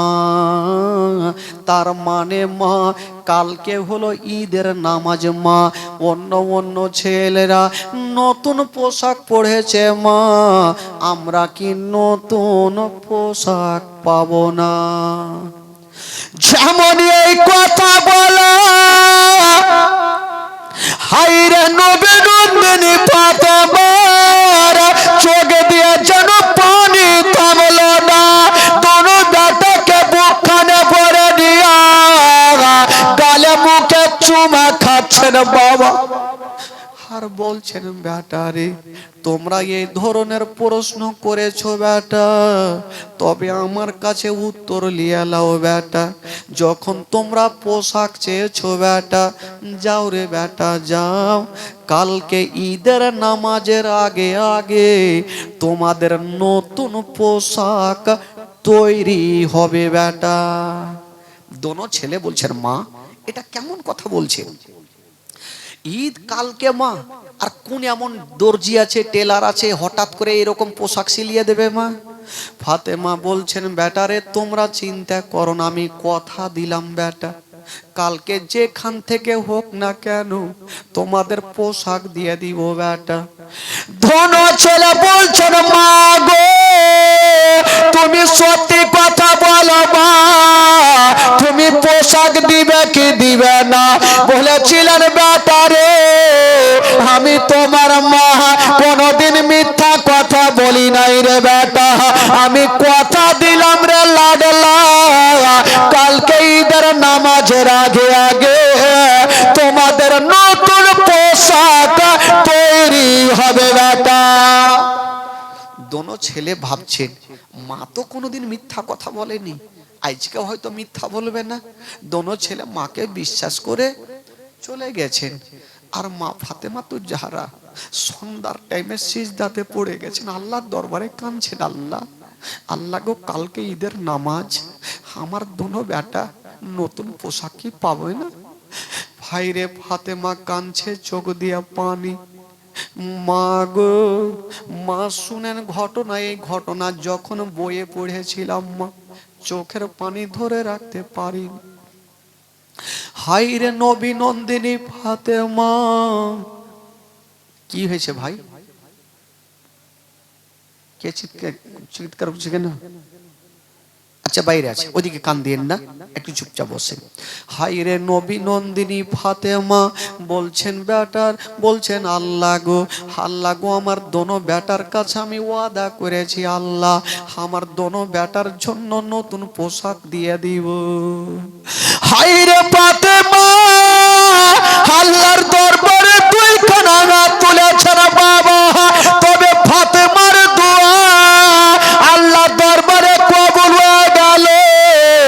আমার মা বোনেরা যদি দোয়া করে তবে কবুল হবে না, কিন্তু ফাতেমার দোয়া আল্লাহর দরবারে কবুল হয়েছিল। কেন রে বাবা?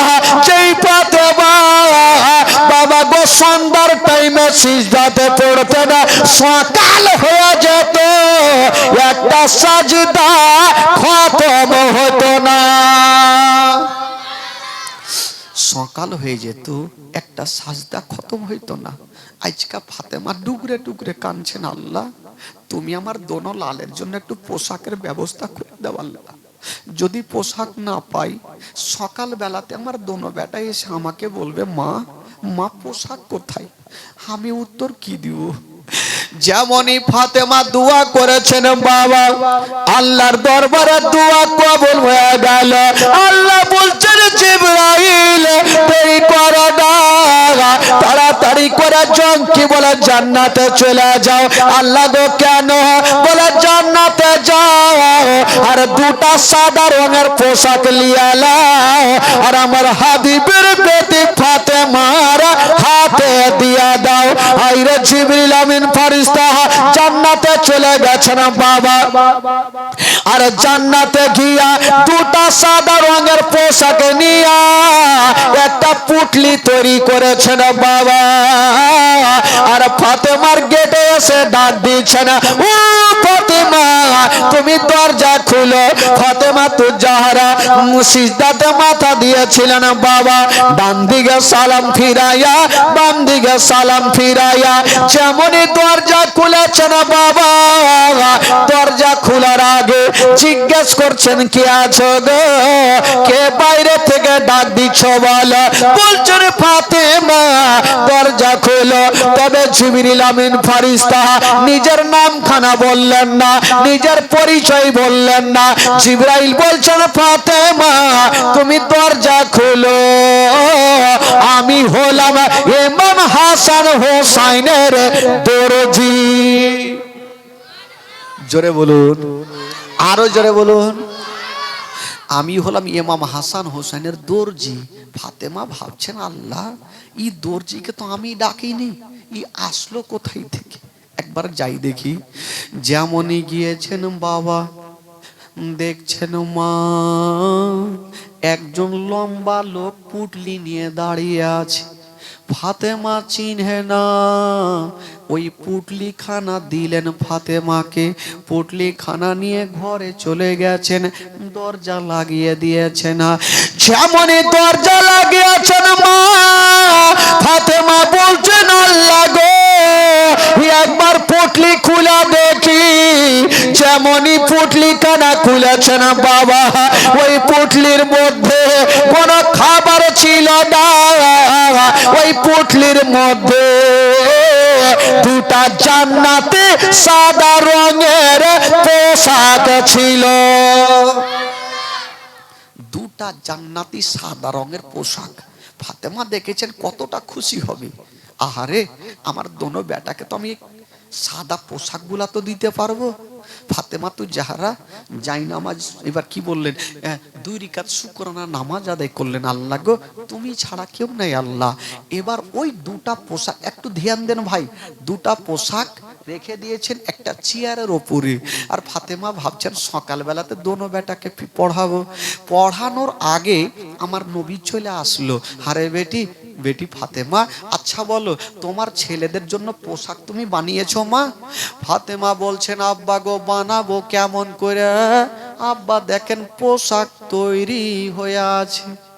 আমার নবী নজর করে দেখছেন আর বলছেন বেটি রে যে পোশাক আমি দেখতে পাচ্ছি রে মা, এটা তো দুনিয়ার পোশাক নয় রে মা। বলছেন আব্বা গো কোথায়কার পোশাক?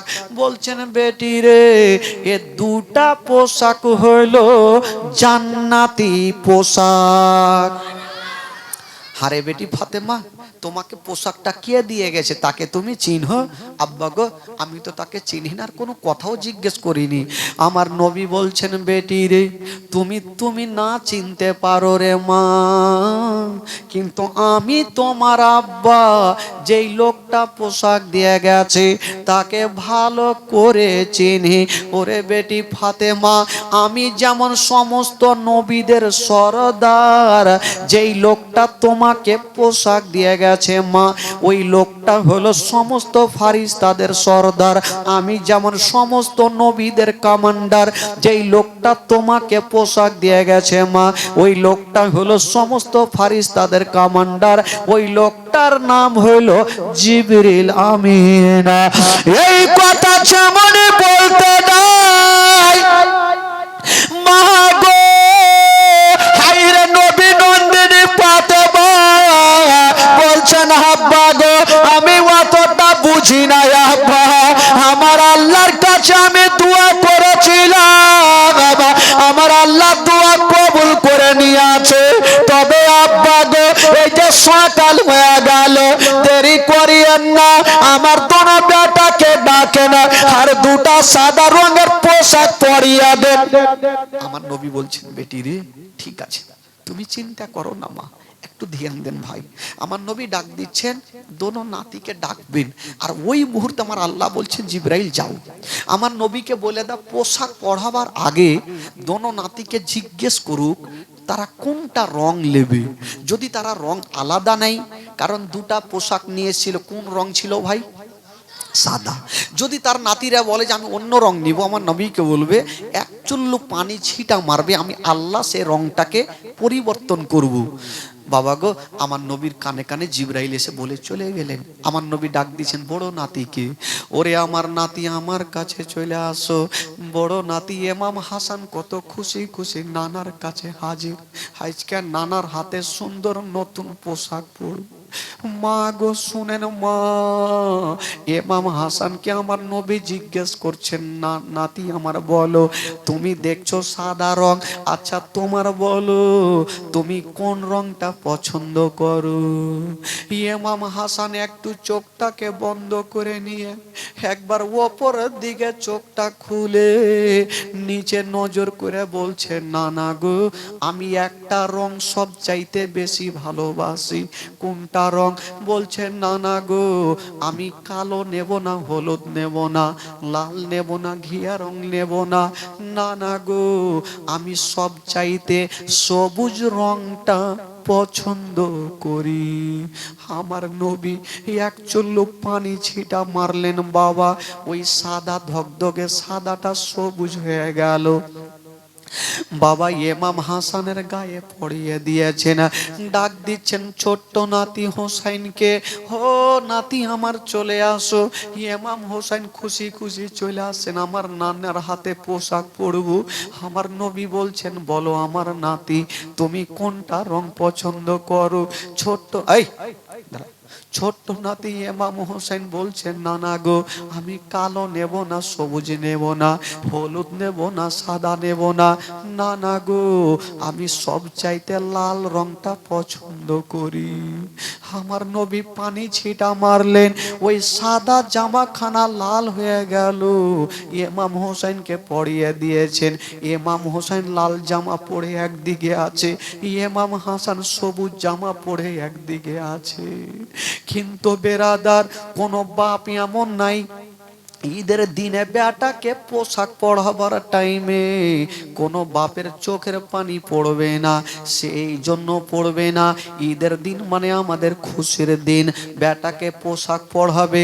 বেটা যদি রাজি হয়ে যায়, বেটা যদি মুস্কি মেরে হেসে যায়, তবে বাপের দিলখানা ভরে যাবে, মায়ের দিলখানা ভরে যাবে। সেই দিন আমার নবী পোশাক পরিয়েছেন, আমার নবী খুশি হলেন না। আমার নবীর চোখ দিয়ে ঝরঝর করে যেন পানি ঝরে গেল। হাইরে নবী নন্দিনী ফাতেমা পার্শ্বে বসেছিলেন। আব্বা গো আপনি কানতে কেন লাগলেন আব্বা? ঈদের দিনে আপনি কানছেন কেন আব্বা? বলছেন, বেটি ফাতেমা, আজকে আমার দোনো নাতিকে পোশাক পরিয়ে দিয়েছি রে মা, কিন্তু আমি চোখের পানি ধরে রাখতে পারলাম না। আব্বা একটু বলেন আব্বা, আপনি কাঁদছেন কেন? আমার নবী বলছেন, বেটি রে, আমি কেন কাঁদছি রে মা, যদি তোমাকে কথাটা বলে দিই তবে তোমার পা থেকে জমিন সরে যাবে মা। আব্বা গো বলেন কেন কাঁদছে? নবী আমার বলছেন, বেটি রে, আমি এই জন্য কাঁদতে লাগলাম রে মা, ওই যে দেখছো আমার বড় নাতি আজকে সবুজ রংটা পছন্দ করেছে রে মা। এমন একদিন সময় আসবে রে মা, আমার বড় নাতিকে যখন দুশ্মনেরা বিষ পান করাবে, আমার বড় নাতির সমস্ত যেন শরীর খানা চেহারা খানা সবুজ হয়ে যাবে। এই জন্য আমার বড় নাতি আজকে সবুজ রংটা পছন্দ করেছে। আজকে আমার ছোট্ট নাতি লাল রংটা পছন্দ করেছে মা। কারবালার প্রান্তরে যখন দুশ্মনেরা তীর নিক্ষেপ করবে, তীর চালাবে, আমার হোসাইনের সিনাতে 72 খানা তীর লাগবে। সেদিন গোটা কারবালা রক্তাক্ত হয়ে যাবে। এই জন্য আমার ছোট্ট নাতি ওই লাল রংটা পছন্দ করেছে। হাইরে নবী নন্দিনী ফাতেমার চোখ দিয়ে পানি থামে না। আল্লাহ, আমার বড় বেটা বিষ পান করে ইন্তিকাল করবে, আমার ছোট্ট বেটা তীর খেয়ে আঘাত খেয়ে দুনিয়া ছাড়বে, আমি মা কেমন করে সহ্য করিব? সন্তান যদি কষ্ট পায় তার থেকে মায়ের কলেজা খানা বেশি খা। হাইরে নবী নন্দিনী ফাতেমা কাঁদতে আছেন। আমার নবী বলছেন, বেটি তুমি কান্দিও না রে মা, কান্দিও না, কপালে যেটা লেখা আছে রে মা সেটা হবে। ফাতেমা বলছেন, আব্বা গো দুনিয়ার কথা মিথ্যা হবে, আপনার কথা মিথ্যা হবে না। তবে আব্বা গো আপনি কেমন করে জানলেন? বলছেন, বেটি রে আমি পোশাক পরাবার আগে জিবরিল আমিন আমার কানে কানে বলে গেছে, এই যে মাটিখানা দিয়েছে মা, আর বলে গিয়েছে এই মাটিখানা যখন রক্ত হবে সেদিন ইমাম হোসেন কারবালায় শহীদ হবে। এই কথা বলতে নাই হায়রে নবী নন্দিনী ফাতেমা চরচর করে কাঁদতে লাগলো। মা চোখের পানি যেন আর থামে না। আমার নবী বলছেন, বেটি রে বেটি তুমি চোখের পানি ফেলিও না রে মা, আমি সব সহ্য করিব, তোমার চোখের পানি সহ্য করব না। ফাতেমা বড় বেটাকে ডাক দিচ্ছেন, আমার বড় বেটা বিষ পান করে শহীদ হবে, ডাক দিচ্ছেন। বড় বেটাকে ডেকে নিয়ে একবার বুকখানে লাগিয়েছেন। কথা তো বলছেন না যে হারে বেটা তুই বিষ পান করে দুনিয়া ছাড়। মা কথা বলে না, শুধু বড় বেটাকে নিয়ে গালে মুখে চুমা খাচ্ছে। ছোট্ট বেটাকে ডাক দিয়ে গালে মুখে চুমা খাচ্ছেন। দোনো ছেলে বলছেন, মা গো আজকে তুমি আদর করো কিন্তু কেন চুমা খাও মা? বলছেন, বেটা রে আমি কেন চুমা খাই আজকে তোমাদের বলবো না রে বেটা। তবে বলছেন, ফাতেমা ডাক দিচ্ছেন, আব্বা গো আমার দোনো বেটাকে আব্বা একটু আপনি ঈদগাহ ময়দানে নিয়ে যান আব্বা। আমার নবী পাক দোনো নাতিকে এতটা ভালোবেসেছেন বাবা। বলছেন, নাতিরা আর দেরি করিও না, দেরি করিও না, ঈদের দিনে আমার নবীর চোখের পানি খানা মুছে দিয়ে দোনো নাতিকে ঈদগাহ ময়দানে নিয়ে যাবেন বাবা। একটু দূর আগিয়ে গিয়েছেন, চিন্তা করেন আমার নবী নাতিকে এত ভালোবেসেছেন।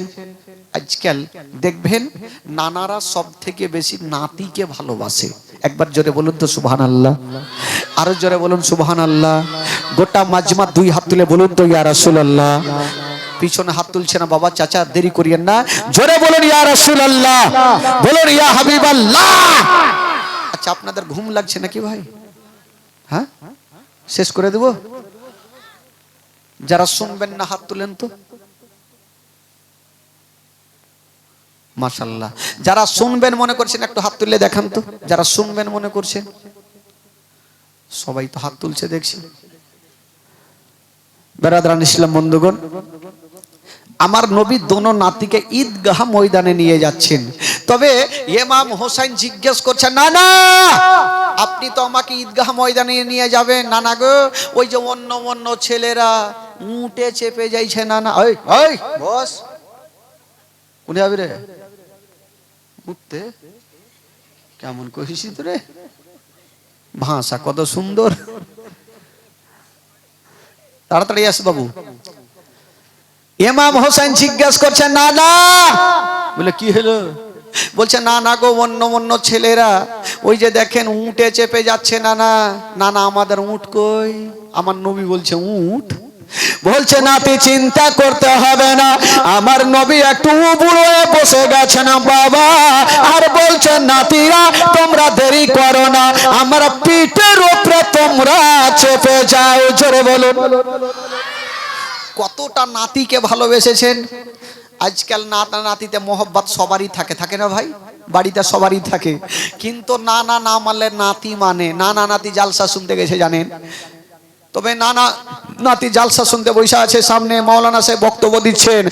এই কেউ ঘুটনির ওপর থেকে কি বলে লুঙ্গি উঠাইবেন না। ঘুটনি বুঝলেন? ঘুটনি কোনটাকে বলে? হাইন, আইন না গাইন কি কিছু আল্লাহ জানে। বলছে ঘুটনির ওপর থেকে লুঙ্গি যেন না উঠে। তো নাতি নানা নাতি দুটা তো শুনেছে, শোনার পর বাড়ি যাইছে। চল নাতি বাড়ি যাব। যাইতে যেতে একটা ছোট্ট নদী ছিল, নদী পার হয়েছে।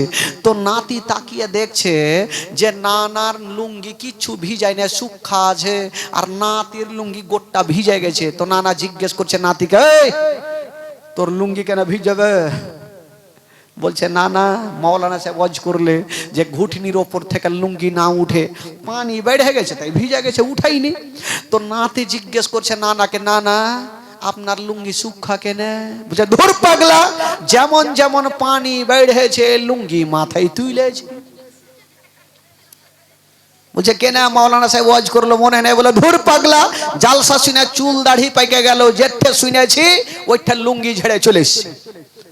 তো এই তো অবস্থা ভাই, নানা নাতিতে আর কি হয়, মজাও হয়। আমার না ইমাম হাসান হোসাইন বলছেন, নানা গো ওরা তো উঠে চেপে যাচ্ছে, না না আমাদের উঠ কোথায়? আমার নবী বলছে উঠের তোমাদের দরকার নাই, তোমরা আমার পিঠে চেপে যাও। এবার ইমাম হোসেন পিঠে চেপে গেছে, দেখছেন আমার নবী চলছে আস্তে আস্তে, বলছে না না গো ওরা তো উঠে চেপে আছে, ওরগে হাতে ফের লাগাম দেখা যাইছে, রশ্মি টানছে, আমাদের রশ্মি কই? আমার নবী বলছে তোমাদের রশ্মি দরকার নাই। আমার নবীর জুলফ মোবারক, চুল মোবারকা বড় বড় ছিল, বলে তোমরা আমার চুল জোরে করে ধরে নাও, আর যদি তোমাদের মনে লাগে আমাকে জোরে চলতে বলবে, চুল তোমরা জোরে টান দিবে, আমি জোরে চলবো, আর আস্তে টানলে আস্তে চলবো। দেখেন আমার নবী দোনো নাতিকে কতটা ভালোবেসেছেন। এই জন্য তো কবি লিখেছেন, বাবা দুই কাঁধেতে বসে আছেন আমার হাসান হোসাইন, ধীরে ধীরে চলেন নবী ঈদগাহের ময়দান। একটু জোরে বলুন। আমার সঙ্গে গোটা মাজমা পড়েন তো দেখি, ইমানটা তাজা হবে, ঘুমটা ভাঙবে। গোটা মাজমা একটু দিল থেকে, প্রাণ থেকে গোটা মাজমা, কেউ চুপ করে থাকবেন না, খোদার কসম সবাই পড়বেন। দুই কাঁধেতে চেপে আছেন আমার হাসান হোসাইন, ধীরে ধীরে ধীরে ধীরে চলেন নবী ঈদগাহের ময়দান, দুই কাঁধেতে চেপে আছেন আমার হাসান।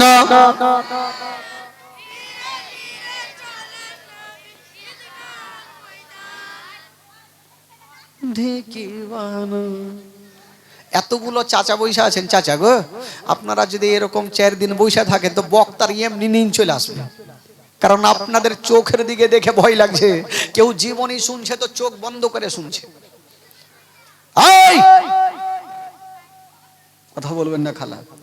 গোটা মাজমা যদি পড়াতে গুনাহ হয় আমাকে দিন, নেকি হলে আপনারা নেবেন, খোদার কসম নবীর নাম আসার কথা হচ্ছে ভাই, জোরে বলুন। দুই কাঁধেতে চেপে আছেন আমার হাসান হোসাইন, ধীরে ধীরে।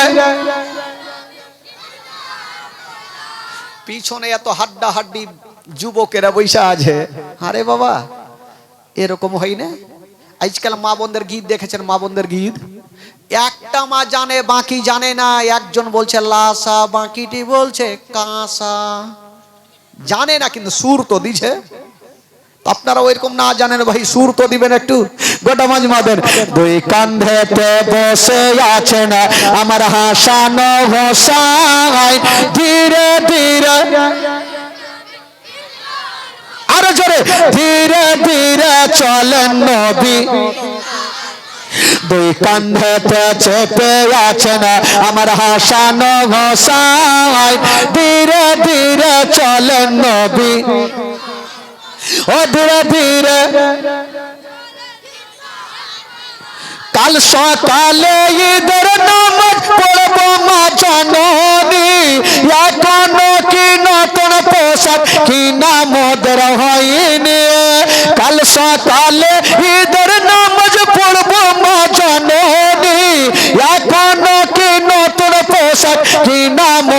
হয়নি কি নাম ওদের হয়নি জান্নাত রানী মা ফাতেমা জান্নাত রানী মা ফাতেমা করোনা বয়ান ধীরে ধীরে চলেন নবী ঈদগাহের ময়দান ধীরে ধীরে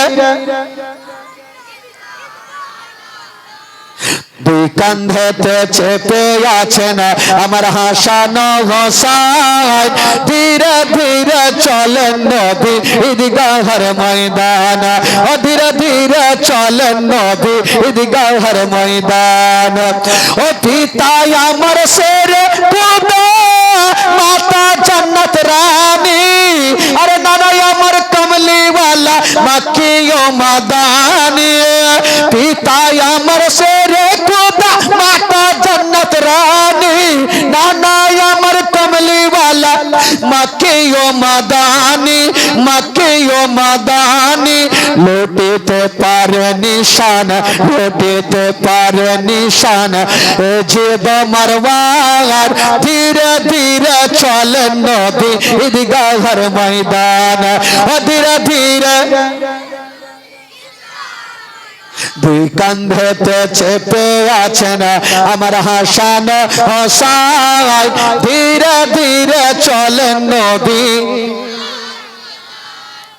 ও ফোরাত নদী বন্ধ করে মিটবে কি মনের আশা আর 3 দিন কেন 7 দিন রই পরে পিপাসা রই পরে পিপাসা আরে ফোরাত নদী বন্ধ করে মিটবে কি মনের আশা 3 দিন কেন 7 দিন রই পরে পিপাসা রই পরে পিপাসা করবালাতে শহীদ হইয়া করবালাতে শহীদ হইয়া বাঁচাবো ঈমান ধীরে ধীরে চলেন নবী ঈদগাহের ময়দান ধীরে ধীরে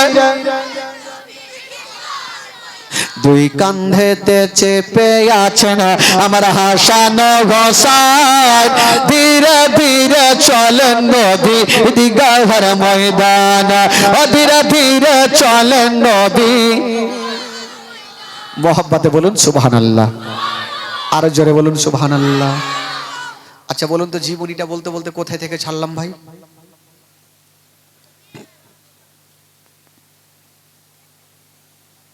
কোনটা থেকে ছাড়লাম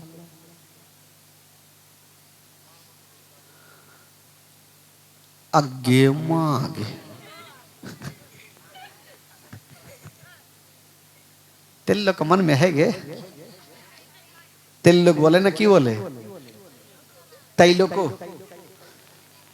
সবারই মনে আছে আমার নবী দোনো নাতিকে নিয়ে কোথায় যাচ্ছেন জোরে বলুন কোথায় যাচ্ছেন আরো জোরে ঈদগাহের ময়দানে যাচ্ছেন সুবহানাল্লাহ বাবা গো তবে একটা কথা বলে দিই আমার নবী দোনো নাতিকে এত ভালোবেসেছেন ইমাম হোসাইন যখন আমার নবী নামাজে সাজদাতে গিয়েছিলেন আমার নবী গিয়ে পিঠে চেপে গেছেন আমার নবী দেখছেন আমার নাতি আমার পিঠে চেপে গেছে আমার নবী সাজদাকে লম্বা করে দিয়েছেন বাবা ও যুবকেরা আমার নবী একবার নয় 72 বার সিজদা তাসবিহ পড়েছেন বাবা এবার সিজদা থেকে মাথা তুললেন সাহাবারা বলছেন ইয়া রাসূলুল্লাহ এবার কি সিজদা লম্বা হয়ে গেল বলছেন না না আমার নাতি আমার পিঠে চেপেছিল আমার নাতি না করে যাওয়ার কারণে আমি সিজদাকে লম্বা করে দিয়েছি আমার নবী কেমন ছিলেন দোনো নাতিকে কতটা ভালোবেসেছেন বাবা সুবহানাল্লাহ মাশাআল্লাহ বাবা গো একটা দুঃখের বয়ান আপনারা বিরক্ত হচ্ছেন যদি তাহলে শেষ করে দেব যদি বিরক্ত হন হচ্ছেন না তো একটু তাহলে আপনারা একটু আগে আগে বসেন তো ফাঁকা যেগুলো পূর্ণ করেন তো ওই যুবকেরা একটু চলে আসো তো বাবা একটা দুঃখের বয়ান বলবো শেষ করব চলে আসেন আসেন ওই হাড্ডা হাড্ডি ভাই ও হেকড়া ভাই इधर आओ হ্যাঁ দেখেন তো একটু সেইটা বসবেন তাহলে না ভালো লাগবে দেখেন তো কত সুন্দর লাগছে মাশাআল্লাহ রাত্রি তো প্রায় 11:15 হয়ে গেল নাকি তবে 12টা পর্যন্ত জীবনী করব, কারণ আমার ভাই 2.5 ঘন্টাতে 2 ঘন্টাতে মন ভরে না, কারণ আমরা যুবক ছেলে তো বুঝতে পারছি না, বুড়া হয়তো আলাদা হয়। ওই ওই ওই ভাই,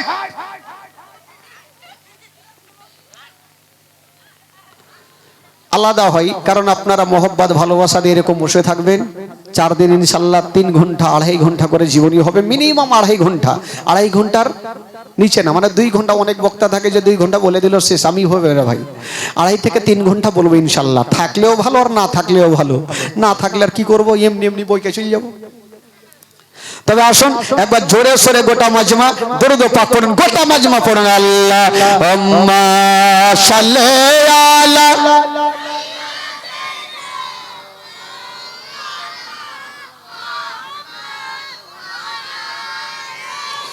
سيدنا وعلى آل سيدنا مولانا محمد اللهم صل على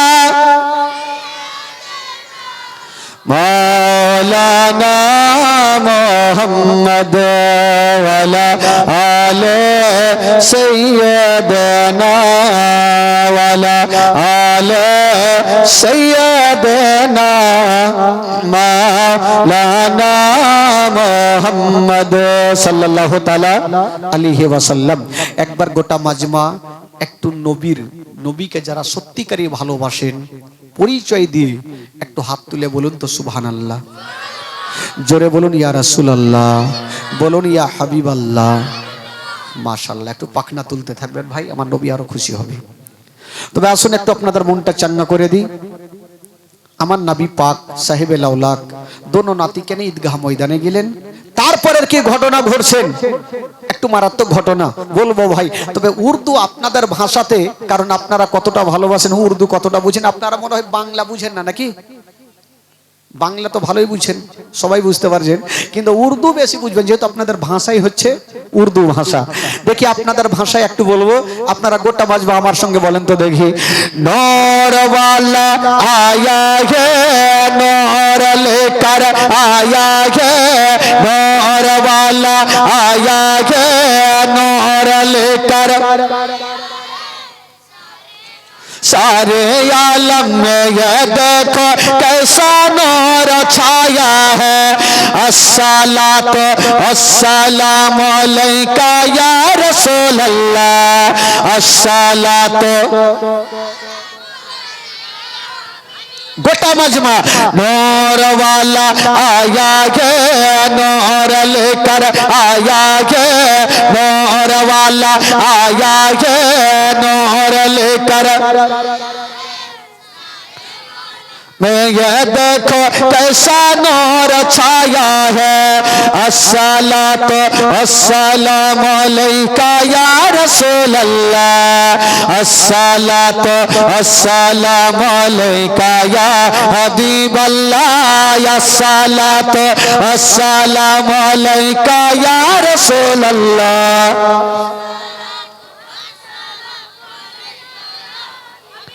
ओ तेरे नस्ल पाक में है बच्चा बच्चा नूर का, तेरे नस्ल पाक में है बच्चा बच्चा नूर का। तू है आईने तोर तेरा सब घराना नूर का। नूर नूर नूर वाला आया गे, नूर लेकर आया गे, नूर वाला नूर लेकर आया है। सारे आलम में ये देखो कैसा नूर छाया है। अस्सलातु अस्सलातु अस्सलामु अलैका या हबीब अल्लाह, अस्सलातु अस्सलामु अलैका या रसूल अल्लाह, अस्सलातु अस्सलामु अलैका या हबीब अल्लाह। जब तलक ये चांद तारे झिलमिलाते जाएंगे, जब तलक ये चांद तारे झिलमिलाते जाएंगे, तब तलक जस जश्न विलादत हम मनाते जाएंगे नूर नूर नूर वाला आया है नूर लेकर आया है नूर वाला आया है नूर लेकर आया है सारे आलम में ये देखो कैसा नूर छाया है अस्सलातो अस्सलामु अलैका या रसूल अल्लाह अस्सलातो अस्सलामु अलैका या हबीब अल्लाह सरकार की आमद গোটা মাজমা বলেন তো দেখি জোরে করে বলবেন সরকার কি আমদ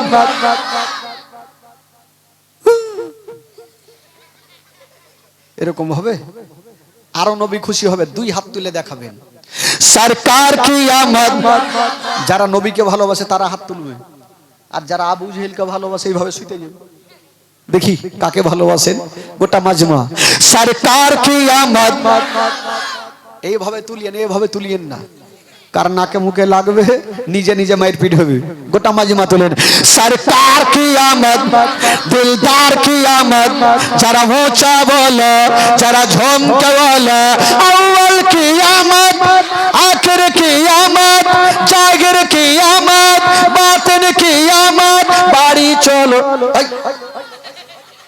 বাড়ি চলো বলছি তাও বলছে মারহাবা মানে সুর ধরলে যে সবই তো বললে তো চলবে না ভাই একবার মোহাব্বতে বলে দিন সুবহানাল্লাহ আরে জোরে বলুন বেরাদার বন্ধুগণ বাবাজি আমার ভাইরা তবে এবার আসুন একটু জীবনী দিকে আসুন একটু মনটা চাঙ্গা না করলে তো ভাই বুঝতে পারছেন শুইতেই যাবে সব ঘুমাতে দিব না ভাই এবার আমার নবী পাক সাহেবের আওলাদ দোনো নাতিকে নিয়ে বাড়ি চলে আসলেন আমার নবী চলে গেলেন দোনো নাতি মার কাছে থাকতে লাগলেন এই খালা सुन गे खाला के कोल जाके माँ के बुबू के नानी के तो सुने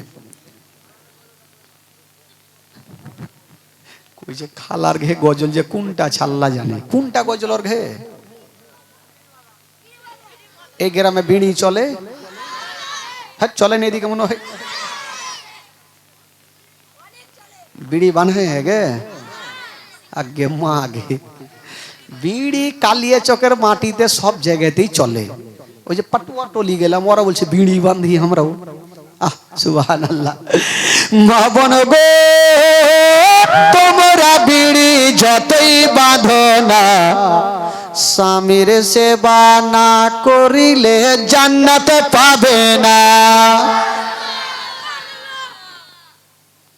একসঙ্গে সুবহানাল্লাহ বলবেন একসঙ্গে বলবেন না হলে এই লাইনটা গোটা রাত পড়েই যাব একসঙ্গে তৈরি হয়ে যান মা বোন গো তোমরা বিড়ি যতই বাঁধো না স্বামীর সেবা না করিলে জান্নাত পাবে না মা বোন গো তোমরা বিড়ি যতই বাঁধো না নামাজ রোজা না করিলে জান্নাত পাবে না ও দলে দলে দলে দলে দলে দলে দলে দলে দলে দলে বসে তোমরা গল্প গুজব করো কে কতটা বিড়ি বাঁধতে পারো আনা আনি ধরো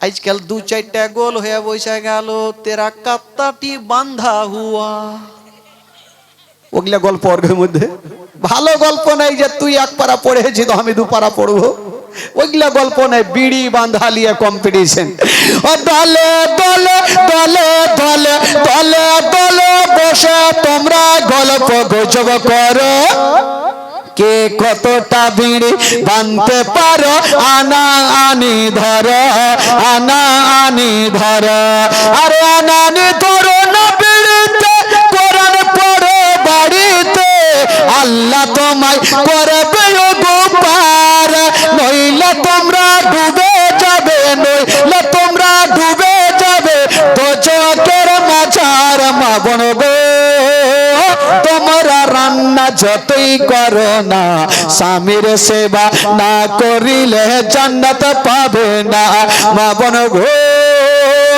তোমরা বিড়ি যতই বাঁধনা স্বামীর সেবা না করিলে জান্নাত পাবে না। গজলটা কাইলকে বলবো গোটা, আজকে বাকি থাক। এবার একটা ঘটনা শুনেন, তারপর ইনশাআল্লাহুল আজিজ 11:30 হয়ে গেল, 12টার মধ্যে কমপ্লিট করব, দোয়া করব, আর লাস্ট একটা মারাঠি, ভোজপুরি, গুজরাটি, ইংরেজি বলে তারপরে নামবো। একটু তৈরি থাকেন।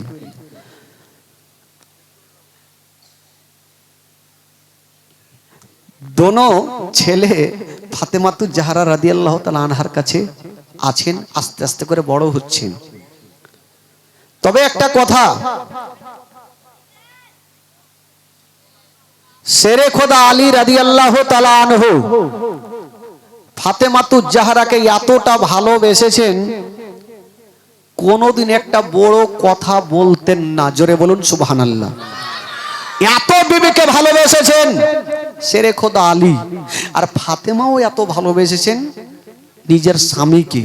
একদিন শেরে খোদা আলী ফাতেমার কাছে চলে আসলো, এসে বলছেন, ফাতেমা আচ্ছা বলো তুমি আমাকে কতটা ভালোবাসো?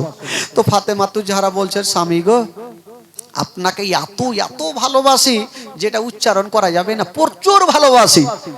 তো শেরে খোদা আলী বলছে, বিবি যখন আমাকে এত ভালোবাসো আমার কাছে কিছু চাও তো দেখি, তুমি যাই চাইবে আমি তোমাকে দিব।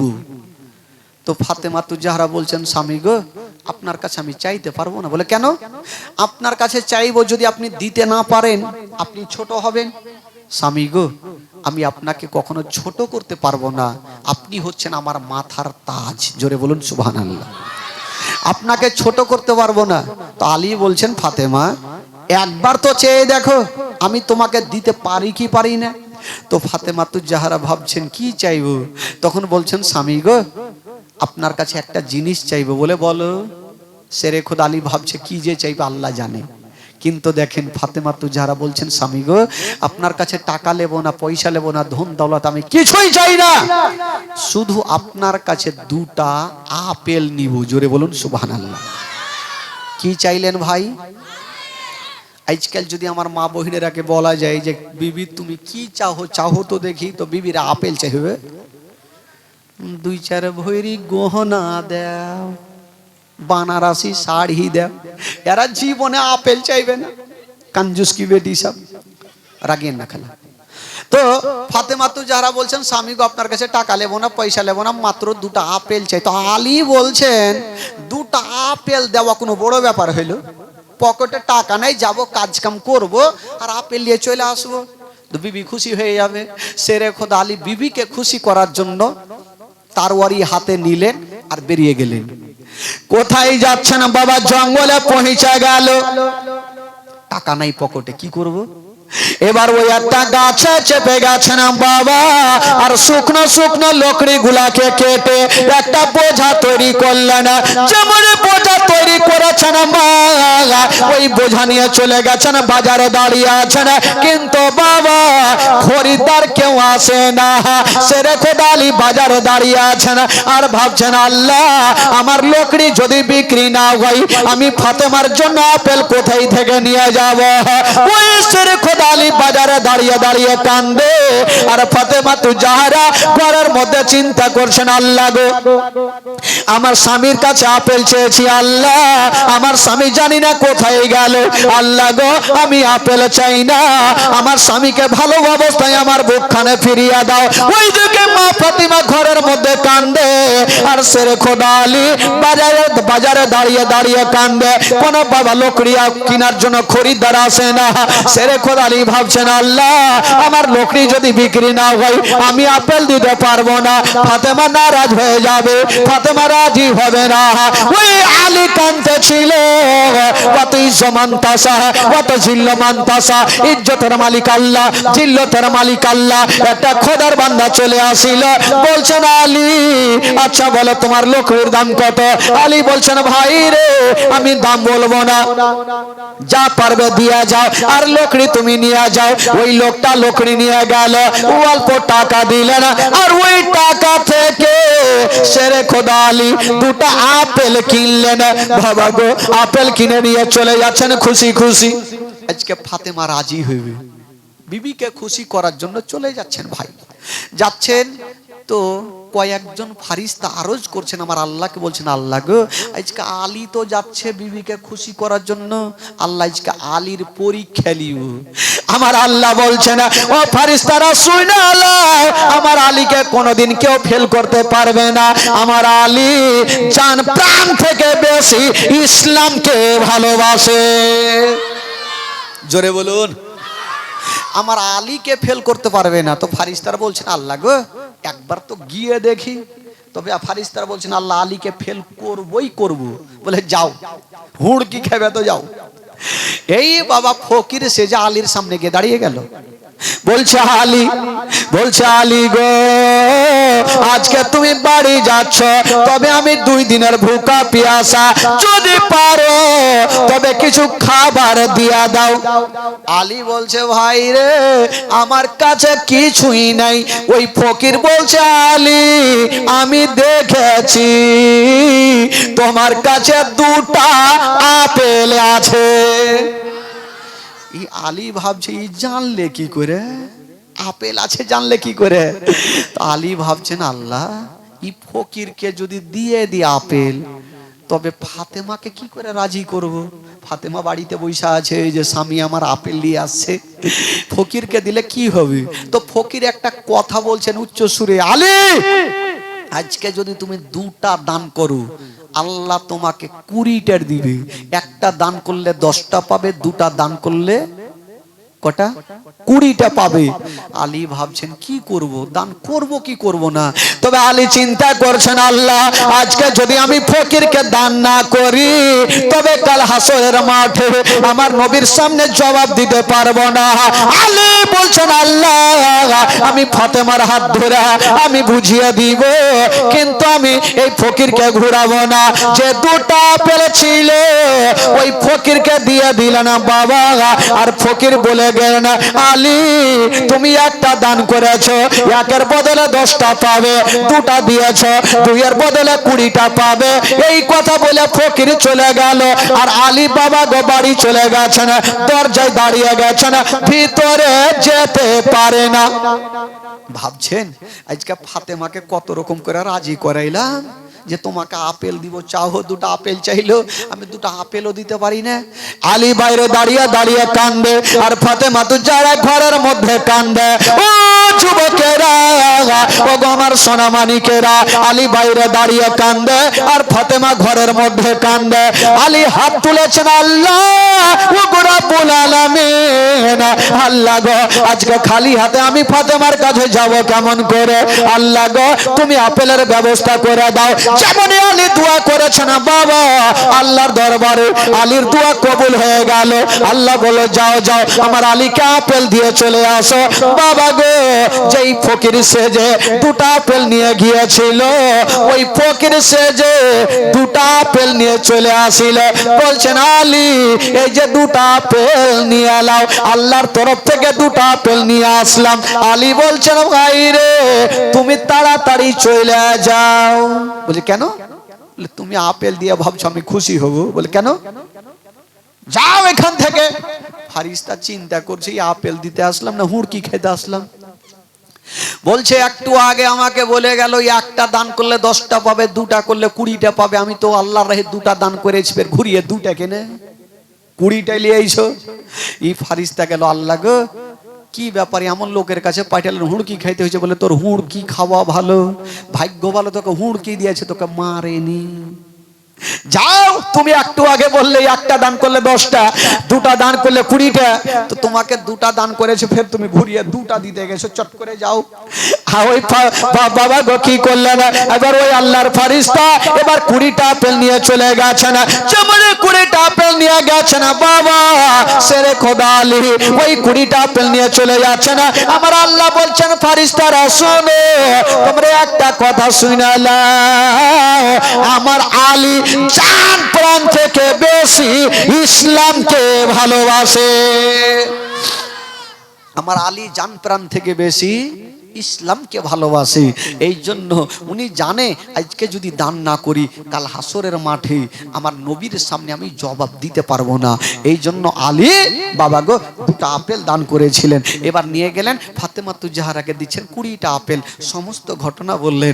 ফাতেমাতুজ জাহরা বলছেন স্বামী গো, ওগো আমার মাথার তাজ, সর্বপ্রথম চলুন আল্লাহর দরবারে 2 রাকাত শুকরানা নামাজ আদায় করে নিব, আমার আল্লাহ যা করবে ভালো করবে। বাবা গো ওই জান্নাতি আপেল ফল খেলেন। এ বেরাদার বন্ধুরা, তবে ফাতেমাতুজ জাহরা স্বামীকে কোনোদিন কষ্ট দেয়নি, স্বামীকে কোনোদিন দুঃখ দেয়নি। বাবা গো শেরে খোদা আলী রাদিয়াল্লাহু তাআলা আনহা বলেছিলেন, এ ফাতেমা একটা কাজ করো তো, তুমি বাড়িতে সব সময় থাকছো, আমার দোনো বেটাকে তুমি দেখে থাকছো, তবে ফাতেমারে তোমাকে একটা কথা বলবো, আমার দোনো বেটাকে তুমি কোনোদিন কষ্ট দিও না, কোনোদিন দুঃখ দিও না। আমরা গরিব হতে পারি, বাড়িতে খাবার না থাকতে পারি, তবে ফাতেমা দিল থেকে দোনো বেটাকে তুমি ভালোবাসিও।